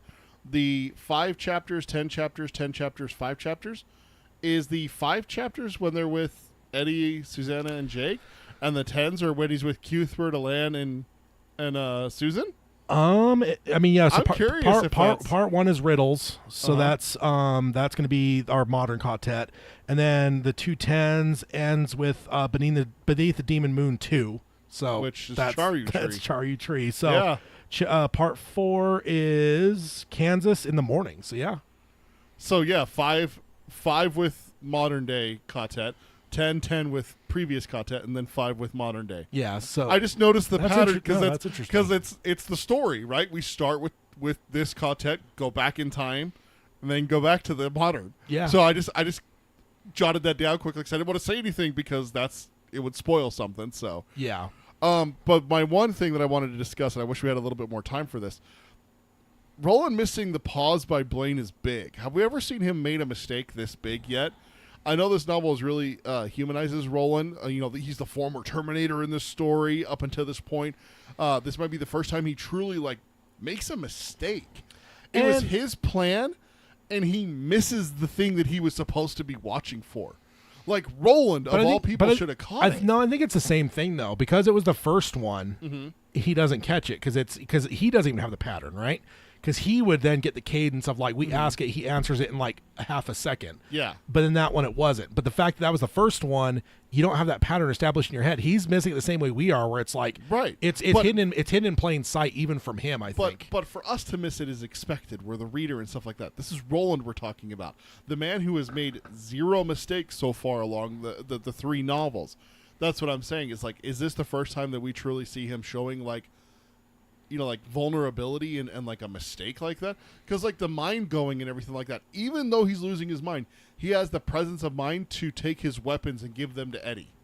Yeah. I need to disarm myself. I'm going insane. So this one I think is the moment for Roland where it's oh shit, he's human. Yeah, no, it somewhat humanizes him for sure, but I don't know. I think it would maybe be overstating it to say that Roland hasn't made a mistake before. I think he's probably made some, but maybe a mistake, maybe not as crucial as not this. a oopsie, but a mistake. Yeah. That could potentially cost lives. Yeah, for sure. But yeah, that's it for this. Like I said, we covered all of chapter 1. We will. Yeah, Cody's right, and Roland is upset by dumb riddles. Therefore, blind to that might have value. That's exactly what I'm saying. Yeah, It's he's blinded by it. He doesn't even pay attention to it. He doesn't. No. Give it, yeah, he just whatever. And that's what I'm saying is it's not necessarily that he's mistaken because he missed it, but the fact that he's not even trying to pay attention to it because it is a silly riddle and it's almost a joke and kind of like you were saying. Yeah. It's a borderline joke, so why would he even listen to it? Yeah. That's different than just overlooking it like we did. Yeah, and The ignorance kind of thing. Yeah, it's a character trait for sure that it's not his thing, so he's not gonna. And we see what happens with him later. He cries Eddie's part and gets Yeah. down on his knee in front of him and everything. So Yeah. So before we the outro stuff, the only thing I want to mention is percentage wise, we always have kind of a percentage so that we know what we're going to do for episode wise for the runtime. We're still going to be somewhat unsure of it because this episode with all the intro stuff, it was 20 something minutes worth of the episode.